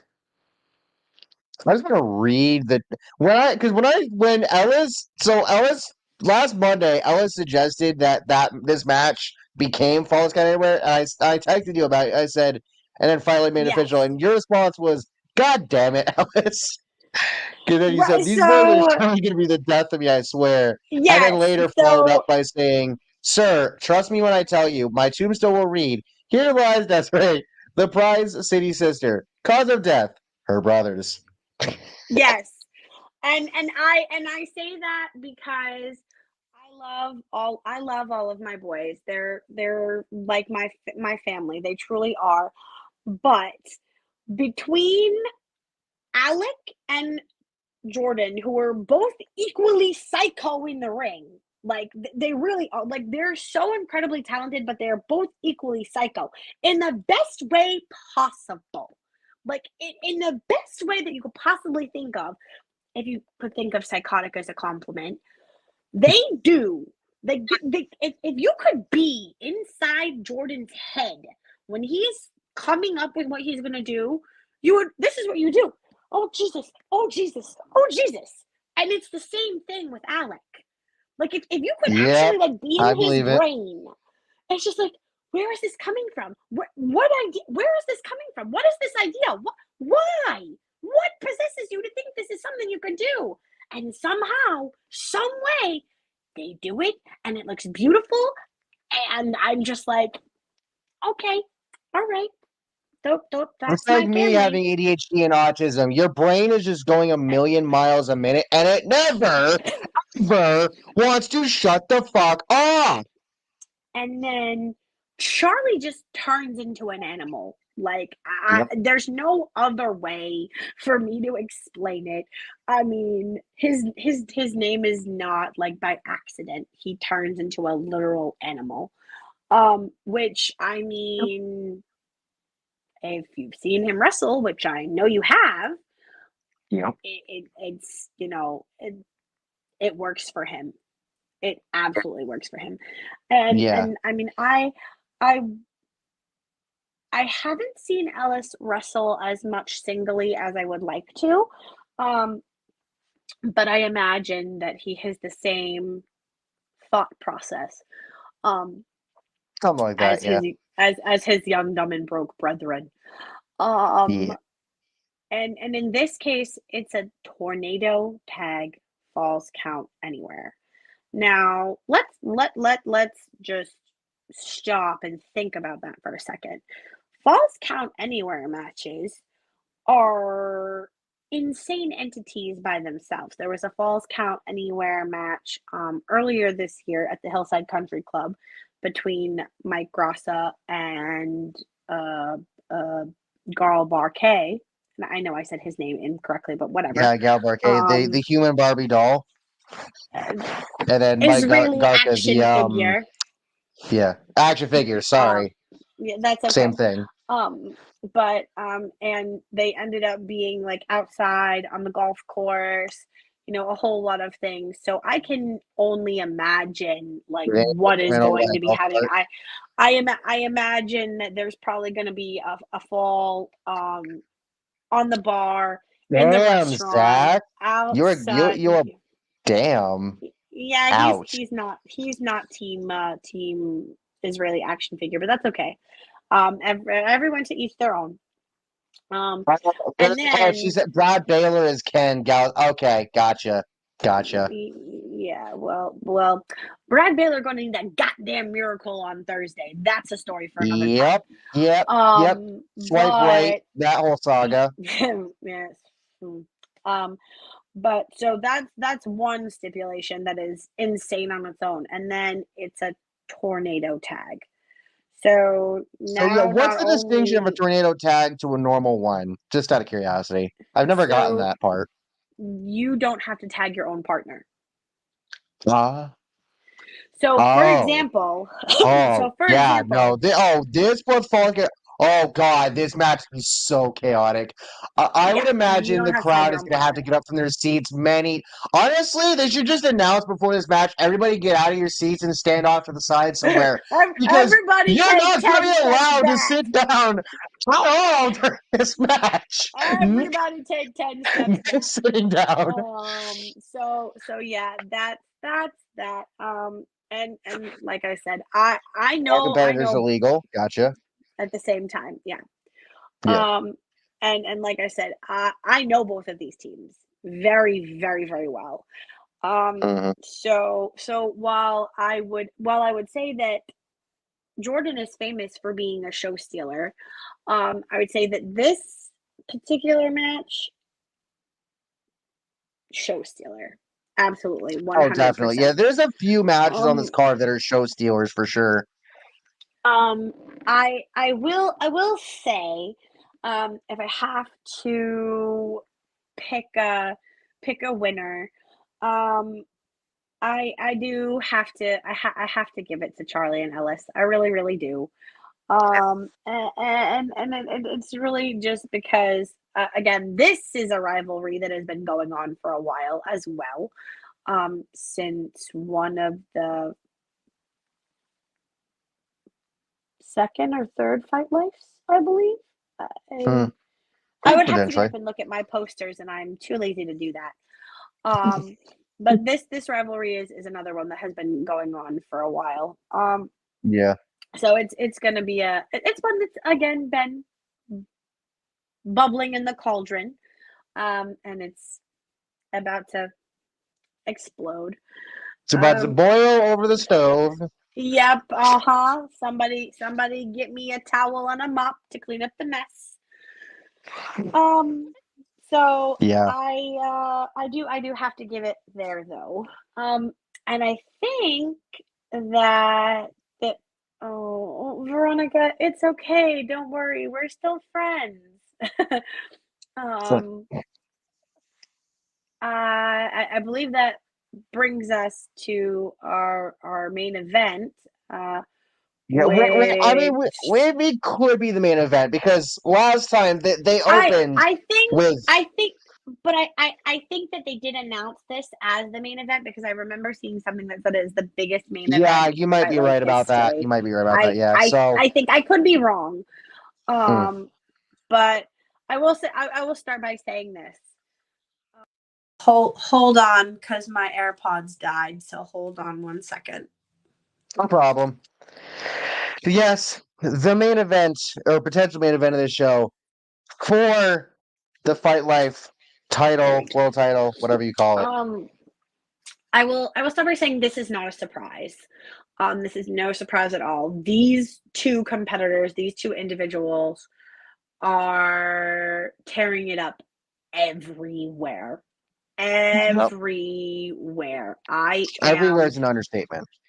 For sure. Yes, everywhere is. I mean, Masha is and my son is probably going to correct me if I'm not correct because he knows more about this than I do, but I'm pretty sure her and Killer Kelly are still the Impact Knockouts Tag Team Yep. Champions. Yep, they are. So The she's got last. that. Yeah. And then she has the Fight Life title. I know she has a couple of other titles. I'm pretty sure on this coming Sunday, I believe she is wrestling Emi Sakura for another title. I can't remember the name of it. I wish that I could. I know it was on Twitter. I'm And gonna I was look there. myself. I was there Hold when up. Masha challenged her, and I can't remember which title it is.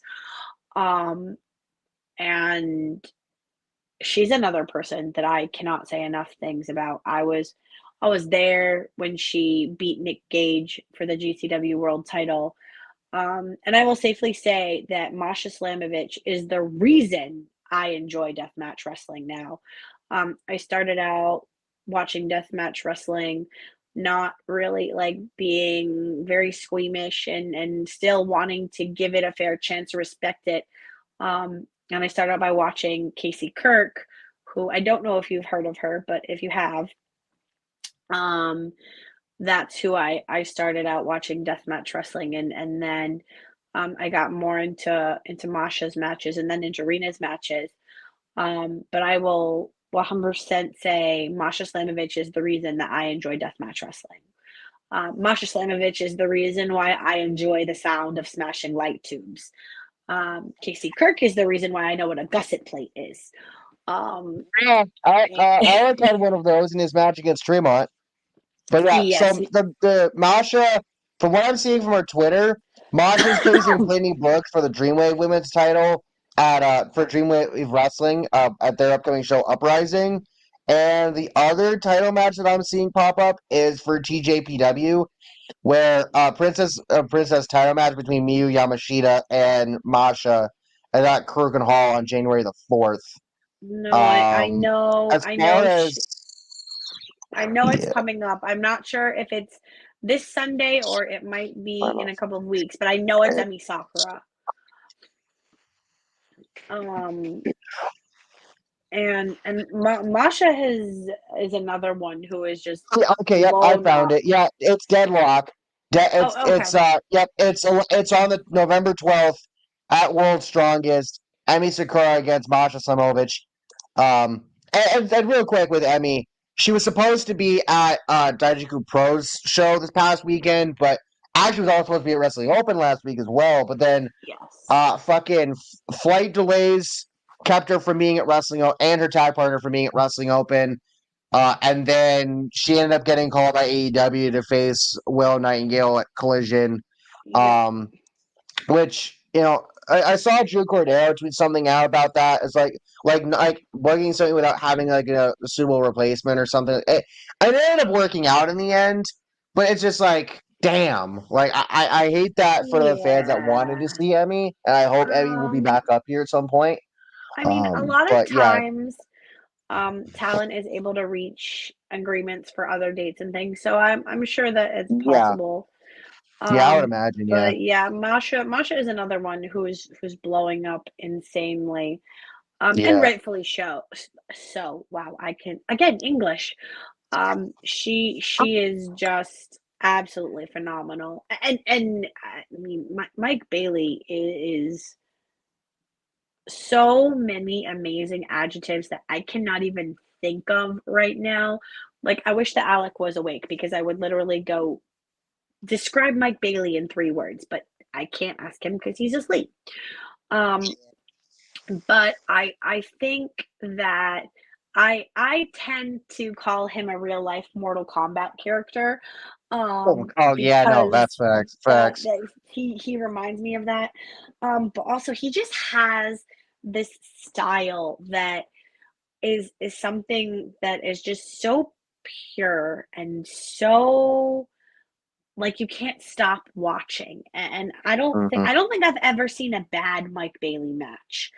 And I can't say that about very many people. Because I've been a wrestling fan for a very long time. I've been going to indie shows since I was 15 years old. Um, and I have never seen a bad Mike Bailey match ever. His theme song is an absolute vibe, Oh and I yes, danced to it when absolutely. when he faced Dustin at Fight Life last time. Holy fuck! You will Yeah. see. I don't care how bad my knees feel because I felt like I tweaked my left knee Sunday. That's before I went to the WB house show with my dad. There was a like over a month ago where I tweaked my right knee, and that's finally healed itself. At least Um, it feels like. You will his see me if you end up seeing me on camera. You will see me vibing to Mike's theme song because you if you've ever heard it, it's so good. vibe to It's so Brass fun. Monkey. It doesn't matter if it is. It doesn't matter if you like Mike or you don't. You always vibe to Brass Monkey. It's kind of like it's one of those songs that you just have to vibe to. Like I want to dance with somebody. It doesn't Yeah, matter if a Sammy you Diaz has a theme love. song that's an absolute vibe. There's a lot of people that Yes. do. So yeah. Again, we can do another live stream where we talk about everyone's theme songs. Oh Um, yes, absolutely. Yeah, no, but we need to do this more often. I'm having so much fun with this. This is insane. but Mike is just one of those people who, like, you never get tired of watching. Which I know for Definitely, some yeah. people, for some people, they're gonna be like, "How can you say that?" I promise you, I can tell you, I've seen this year alone. I've seen at least 20 Mike Bailey matches, probably more. I have never been bored. I have never been bored. You never. It doesn't feel like you I've get bored with him. He's one of because those guys that he he moves so fast. yes, He moves so fast that he he's keeps you incredibly engaged fast. and all He's that. incredibly fast, he's incredibly agile, but also he's always changing up what he's doing. Yes, he does a lot of the same moves, but he doesn't do them all the same way. And I think that's something that makes him so incredibly versatile. Um, I think this about a couple of wrestlers, because you can do the same move set, but you need to not always do it the same way. Yeah, It's one of absolutely. those things. Like I always say, I always use this example. You go to the same restaurant every night for dinner. Um, you like chicken. They have 10 different chicken dishes. You know what you like. You like about 6 of them. But you're not going to order the same dish every single night because then you're going to get bored. One night you're going to order fried chicken. One night you're going to order grilled chicken. One night you're going to order a chicken sandwich. And I think that that's a thing with Mike. He's going to do his moves, um but he's going to do them in a way that they're not predictable, and you're not going to sit there and be like, oh, he's about to do a spinning kick, he's about to do a suplex, he's about to do this. You're not going to sit He's about there to drive because his knees into your fucking back. right, you're not going to sit there and know these things because he doesn't always do them the same way. And I think Oh, that's absolutely. what makes him so good to watch. I think that's what makes him such an incredible person to watch. And a lot of the boys will say the same thing. Like, I'm blessed enough that I get to have friends in wrestling who I get to talk to. And because I also work shows myself, I get to have those conversations every now and then that I think are the greatest conversations ever. And he's just such an amazing person to get to work with. Um, and I think that's why it's being billed as the biggest main event in Fight Life, because you have two incredible performers who are Yeah. both superstars, both at the top of their games right now. And it's just something that normally I'd be like, reinforce the ring. But in this case, I'm going to say reinforce the roof because we about to blow it off the damn brewery. Yeah. This is literally an Impact main event match, and you're having it at an independent wrestling show because both And of these talents are big parts are of Impact. insane. They're I remember when Masha insane. had that whole ass freaking winning streak that she had with her hair going up like this, like she was Bull Nakano, and whatnot, and that she had for a while before she ended up losing to Jordan Grace and whatnot. But yeah, These two are incredible. They really are. And I I in had this, I've seen Masha, and we ended up fighting like during your TNA Impact. yes, well, yep, Yeah. that happens. But in this, Yep. and honestly, I don't have a pick for a winner because truthfully, no Mm, lie, I would be happy with either person. And I yeah. don't have that happen very often. I can usually almost always pick a clear, distinct winner. In this case, it's one of those things where I will be happy if either party wins. I will be happy if Masha retains. I will be happy if Mike Bailey becomes the second Fight Life World Champion. Yeah. Um, It's crazy to I think that Masha is the first and the only one so yeah, far. yeah. I don't have a clear decisive pick for that. And one of the things I think about this match specifically is I think that it's going to be something where everyone is going to be entertained. Every now and then you get something where somebody's like, "Oh, I didn't like that," or "This wasn't for me," or whatever. I think Yeah. that this particular match is going to have something for every kind of fan there is. The casual fan that maybe only goes to a couple of shows, the first time fan that maybe it is their first time, the OG regulars like myself, my son, um, and newer fans who are broadening their horizons and going to more shows like you. I think it's going to be something for everyone, and I think that's also something that I love about Fight Life too. They always have something for everyone.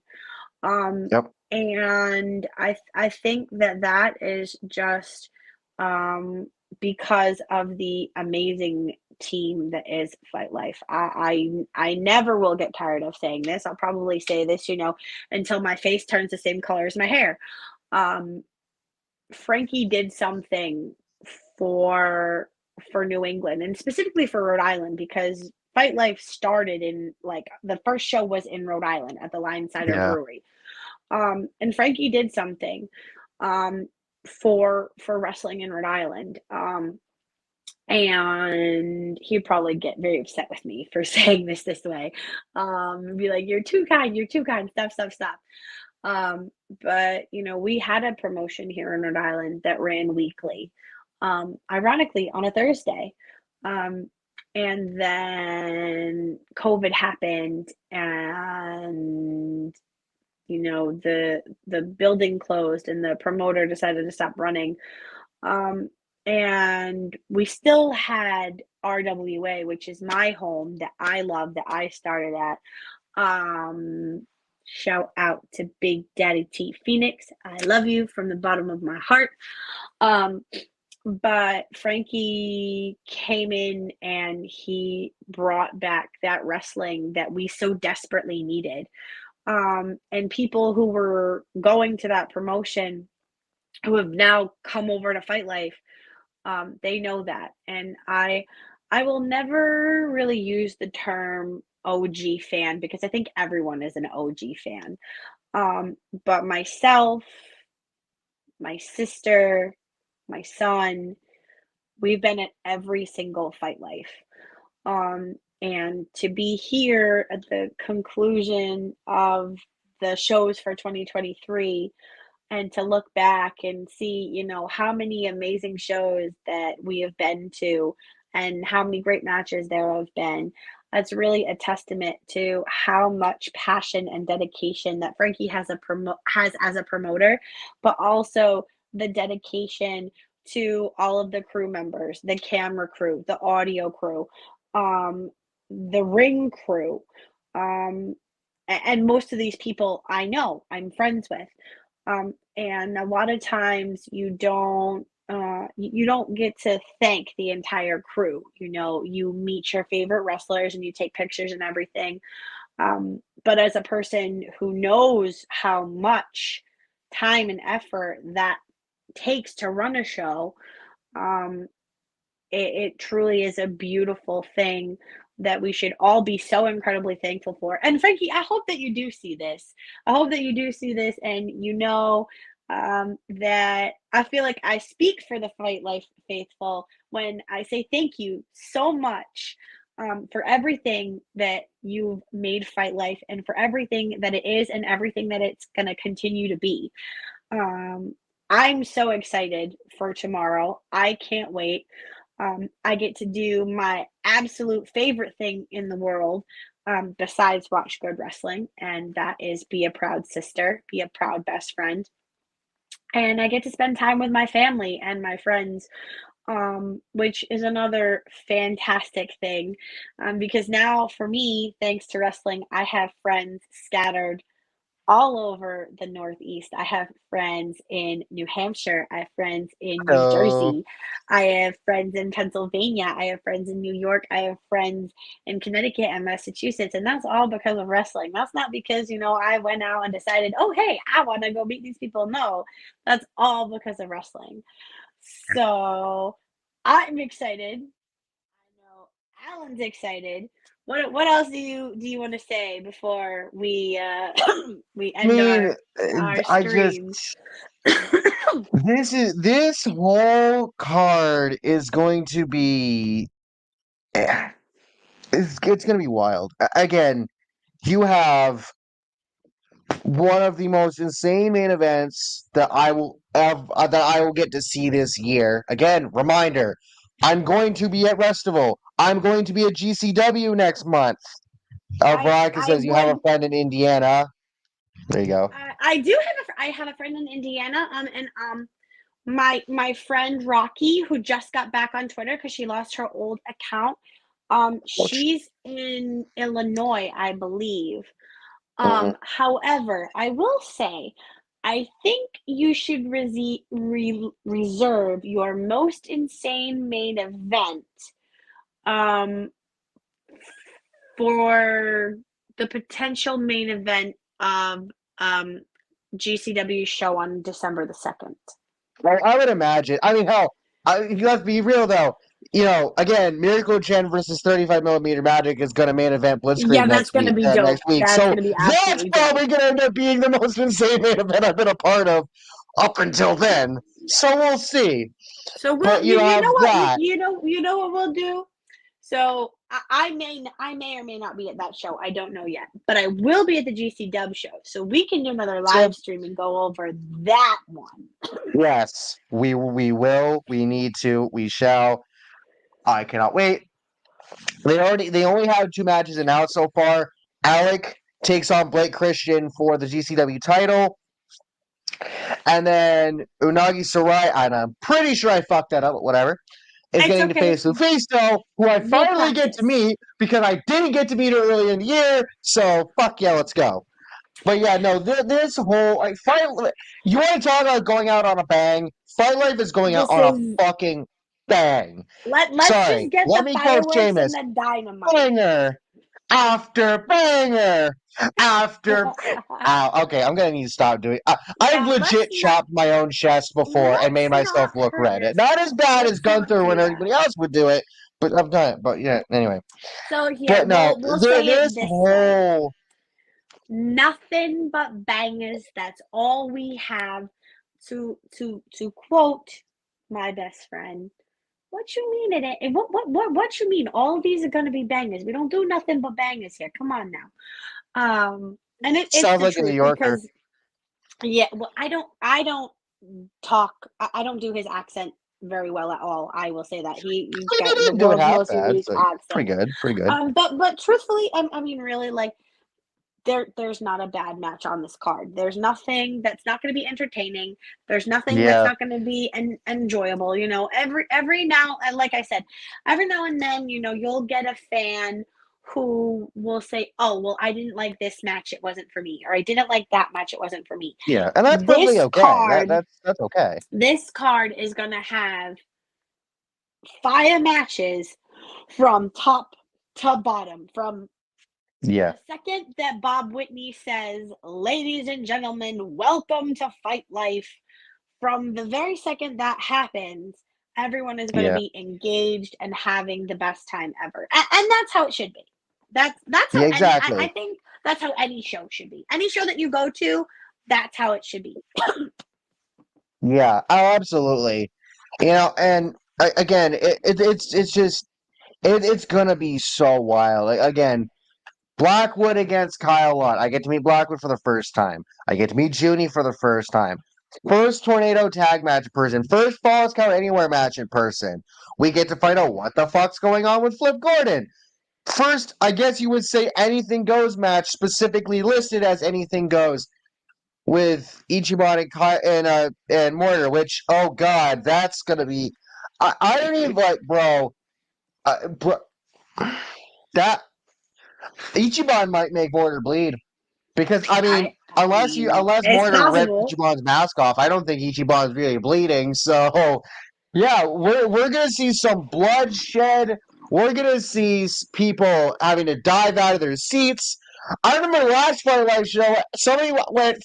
I think it was actually. I think it might have been during JT's match with Flip. It might have been during a different one. I don't remember. But this mom and her two kids were sitting behind me where I was because I was sitting right by the entranceway, and they had gotten the pizza from the other side because it's a brewery and it tells like a pizza, Yeah. da da da. So they got it, and then somebody ended up flying into the chairs on that side, and the pizza ended up all over the floor.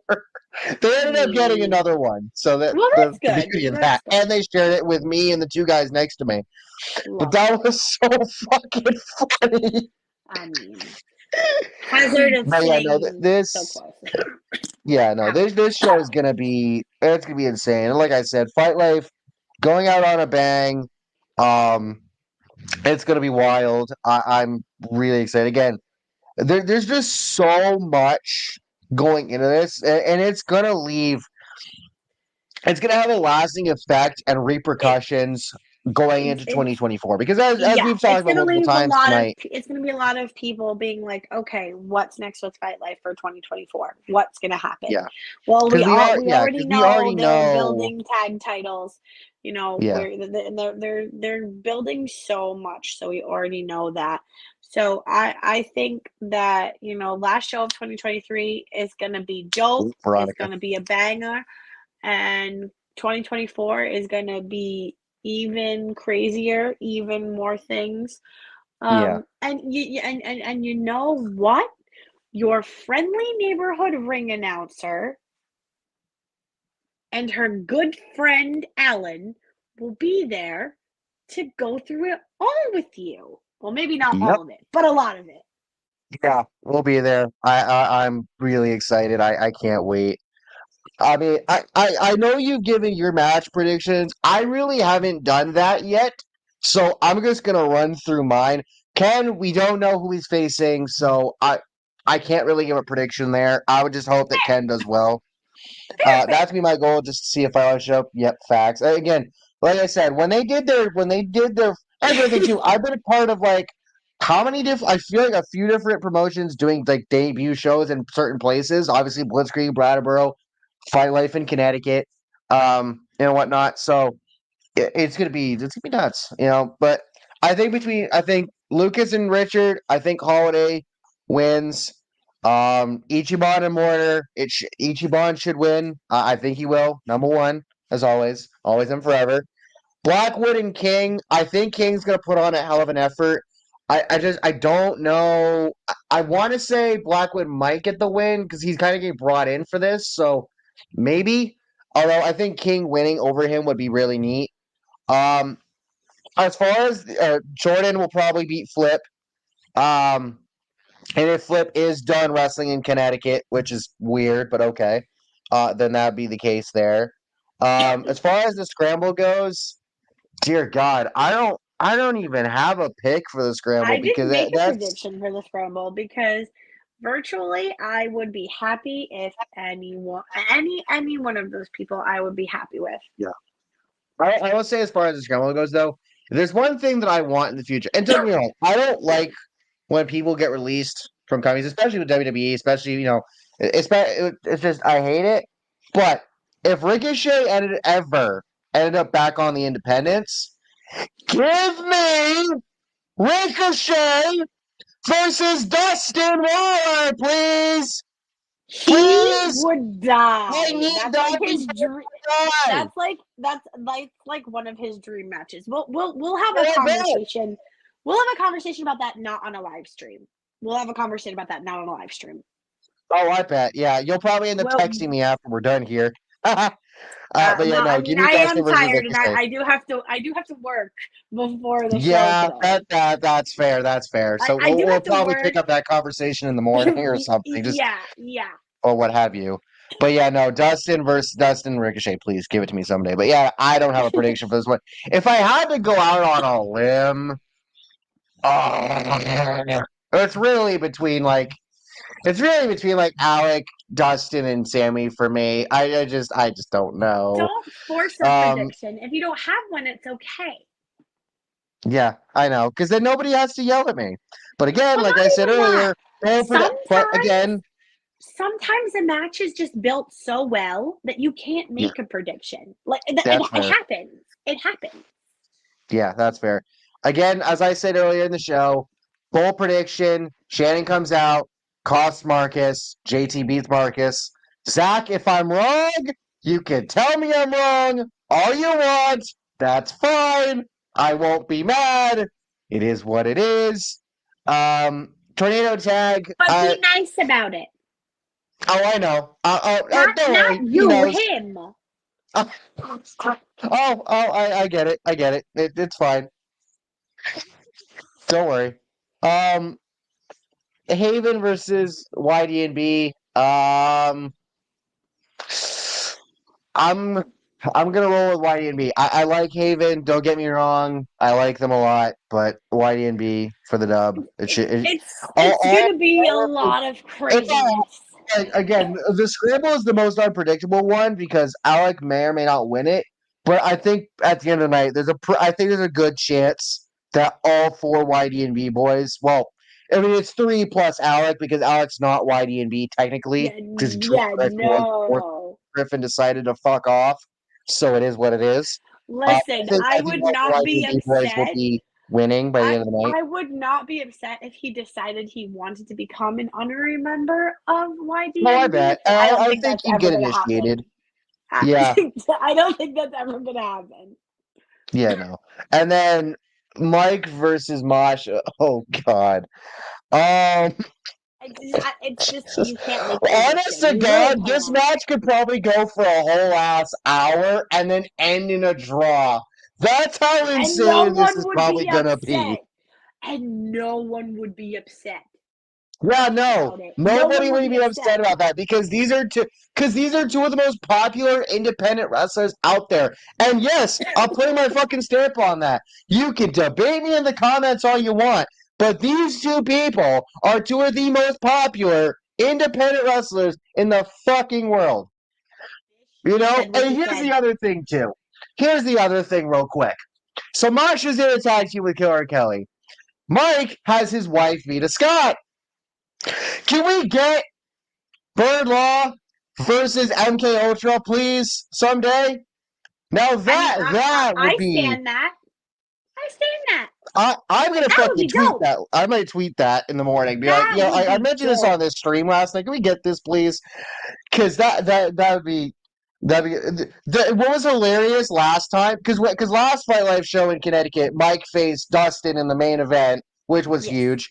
And what was hilarious was meeting Vita and Mike afterward, and Vita recognizing me from their Twitch streams from Mike's Twitch streams because I'm on Twitch. I don't run a Twitch channel. I'm just in people's chats.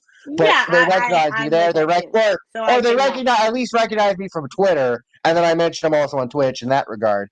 But yeah, no, oh God.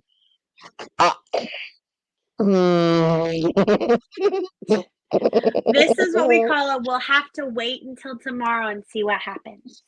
Yeah. Veronica, Speedball and Vita versus Mosh and Akira. I feel like that's happened somewhere. I feel like that has happened somewhere. I will find that out. But that's the thing. We need like a couples tournament. Like just bring all of the couples of independent wrestling, like wives, boyfriend and girlfriend, whatever, together in one fucking tournament. Please. Please. But feel yeah, like oh like that has God, happened. I will find that out. However, cool. Anyway, yeah, you gotta work in the morning. Luckily, I I do. don't. Thank God. You know, You days are off. Woohoo. lucky.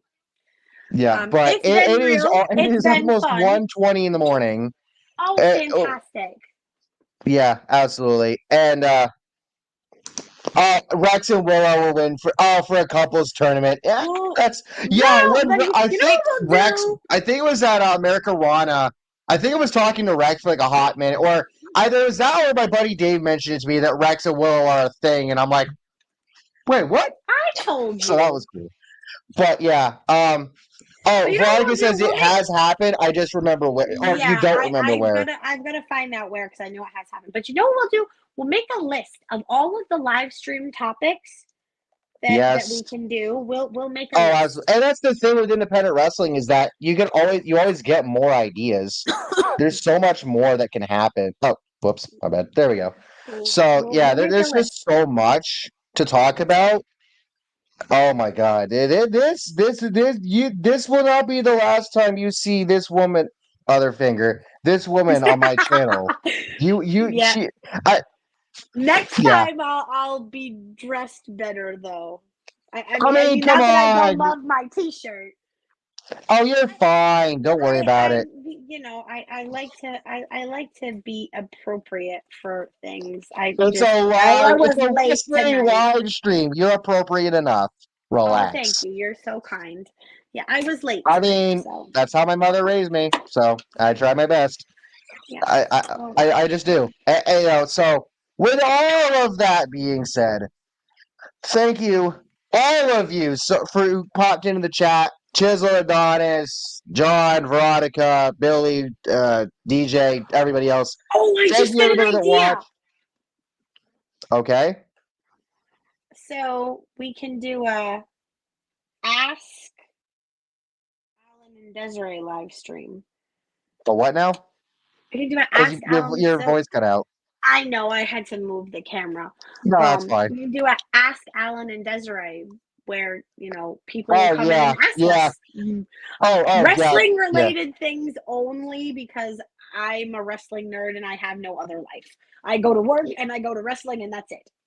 yeah. You're a wrestling nerd. I'm a sports nerd. That would probably be a thing where like one or both of us will tweet it out, get a bunch of answers, and then if we get more answers during the stream, we'll answer those or whatever. But yeah, Yeah, that's I can. because knowing how my YouTube works with the algorithm being a pain in my ass. Depending on the stream, I only get so much reach. So, which I Yeah, think this I can stream put peaked at that like on my 11 Twitter. viewers at one point or another. So thank you all for that. I appreciate it. Yay! Yeah, John with it. Yeah, I agree, John. Yeah. So we will plan for that in the future. Yes. Just got to depend on our schedules and stuff. Because obviously you are busy as hell, especially wrestling nerds rule. Facts. Thank Because you're busy as you. hell with with getting Alec everywhere, and then you got the boys and work and wrestling. I'm Yeah, working. I got college and online college and all that. But I got time. we'll make So it work. yeah. We'll make it So work. we'll figure it out one way or the other. But again, thank you everybody that came Thank in. you. You can find obviously you can find the both of us on Twitter at LNAO2016 at the infamous DJB. You Yeah, can my find us handle is there. the same everywhere. You can find me on Twitter and Instagram. I don't really post on Facebook that often, and Snapchat's only for the woes. Yeah, I'm just on Twitter, here on YouTube. Again, subscribe, like, comment, all that fun stuff. Leave us ideas for stuff to talk for wrestling stuff to talk about in the future. Yes, yes. Suggest Please and stuff thank that you. I mean, you want between us the to both of cover. us, we could probably come up with a lot, but We obviously can. fan engagement helps a lot. This is fun. This stream's gone almost 2.5 hours, and considering we Mhm. started at 11 o'clock because you had to go get Yeah, Alec and whatnot, yeah. I'm surprised we went this long. But I had So so much fun. It's always we did have it's fun. fun when I get to stream by myself. It's even more fun when I get to stream with other people. which I don't. Which I need to stream more often. I wish I could. I don't get to do it that. I don't get to do that often because of work and everything. Because I work 5 days a week. Thursday and Sunday are my days off, but Thursday obviously is open, and then I work my schedule like on Friday or Saturday if I have to be somewhere. Bleh, English. If I know have to you're be tired. somewhere, Yeah, if I for have to me, be it's somewhere or anything like that, and then add in another day of the week. Like so, this week is actually this week is not a hard week because it's tomorrow, off Thursday, off yeah, Friday. I have to work Saturday, and then yeah, Sunday I'll be in New Jersey, and Alice will be in North Carolina. yeah. And then for me, it's I work 7 a.m. to 3 p.m. 5 days a week. I've got online college stuff to do, which is only 2 classes, and it's spread when stuff is due is spread out over the week. Like I got one thing due for on Mondays, one on Wednesday, one on Friday, one over the weekend. So it Oh my works out, goodness. and all of that. And then so I can't wait for the show. Oh my god, I'm excited. Are this we is gonna still be live? lit. This is gonna be nuts. But yeah, like I said before, thank you, Desiree, so much for joining me. I really Of appreciate it. course. Hopefully, the next time I we do had this, it won't fun. be this late. But Yeah, it is no, what it is. What we'll it be is. earlier. We'll Yeah, be well, in earlier. theory, again, that's kind of why I scheduled. Originally, we were gonna go live around like 8:30, and then Alec Yeah. called you. So, hey, Yeah. it is what it is. I'm not worried about it. But yeah, I no, mean, like we I did said, it. It was so fun. yeah, so like Desiree is like all over the place. So I'm not gonna make her tell you what her schedule is because Jesus Christ. As far It's as like wrestling insanity. specifically, for me, I will be at Fight Life tonight. November 17th, I'll be at Blitzkrieg Pro for their neck for over in Holyoke for that show, which is setting up to be really good. Again, gonna miss not having Andy Brown there due to injury, but it is what it is. I I can't mean, wait he to could see who they still end up getting he for could Akira to still face to face as a replacement. Obviously, you he also could have Sonny still Kiss be against there. Fandango, which was supposed to be number one contender for 80s title, so we'll see what happens there. Obviously, the big winner take all tag match between 35mm Magic and Miracle Gin. More to come in the future, I would imagine. And then I might be at Wrestling Open 100 at the end of the month. We'll see. The next confirmed show I'm going to after that would be GCW in Hartford on December 2nd. And then after that, it's just the rush to Christmas and getting stuff for everybody, including you and some of the boys, which I'm super excited for. And then Festival. So Festival, I plan on going. I'll be at Wrestling Open that Thursday night. Uh, yes, you're still live. Dang it out. Are you referring to Alec or me when you say that? Because then you said he could be on commentary. And if you're referring to me, I would love to someday. I don't know all the moves. I can't call a match, but I can damn sure be a hype guy. I can tell you that much. Well, I have energy for sometimes days. with regards to commentary, depending on whose matches you're commentating, there are certain things that certain wrestlers like you to say, and they will give you notes. Depends on who it is. Oh, that's completely fair, yeah. Me, if you're trying to find me, tomorrow I will be at Fight Life. Thursday is Wrestling Open. I do not have anything on Friday or Saturday. Sunday, I will be in New Jersey with my great friends at JCW. And then for me, I only do week by week just because I have such a busy schedule. I do have things Just don't coming up work in. Stetson match. Oh God! If I No, had to no, work a we won't do Stetson that. match, I would literally No, just be saying he's a fake sir, cowboy. Somebody sir. call Manders, please. Which, by the It's way, Manders told me on Twitter that he's Manders faced is Stetson before, yes. and Stetson just doesn't want that smoke. Manders is the only cowboy that we acknowledge. Number one. Randy could be on Number. commentary, and I'm blaming Alec for this live chat being late. LOL. Oh, I think she's Okay. referring to Andy Brown being on commentary. I don't know. I don't know if Andy's going to be at Blitzkrieg or not. We'll He see. could show up. You never know. Yeah. It's not uncommon for wrestlers to show up even if they're injured. Yeah. I have things coming up in December as well. It's going to be a very busy December. I will Yep. be at Restival at the end of the month. I will be Please there. I book will Alec be. more. Alec, sorry. We can't say that.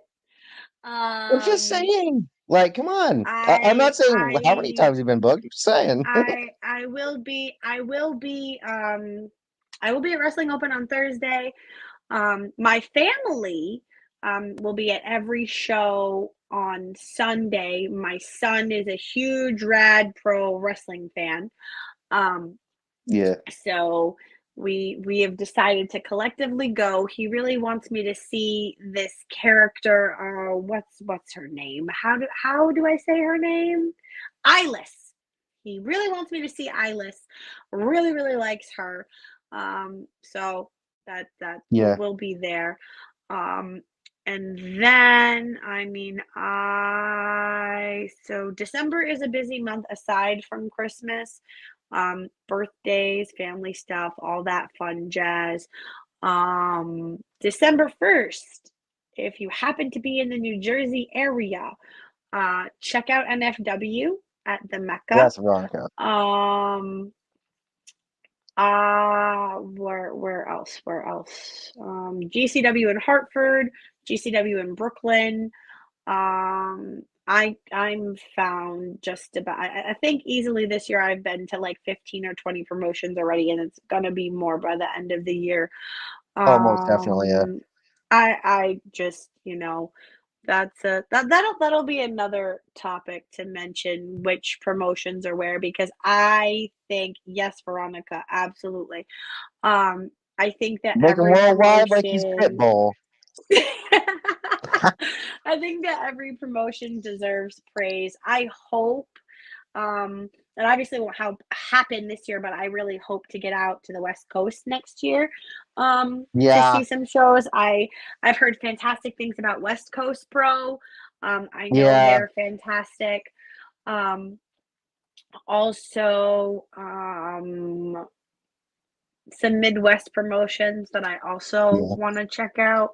Yeah, I have family out in the Portland area, and I've already told my aunt if I end up going out there sometime this summer on vacation to go visit them, I am at least taking some of them to at least one independent wrestling show if I can. I know there's Prestige Wrestling out there. There's some other stuff. I'm gonna get. I have to. I fucking have to because I need them to see what I love because hopefully they'll enjoy. But probably just take my uncle and his son, but we'll see. So we'll see what happens there. But Action Wrestling is in, I think, Atlanta.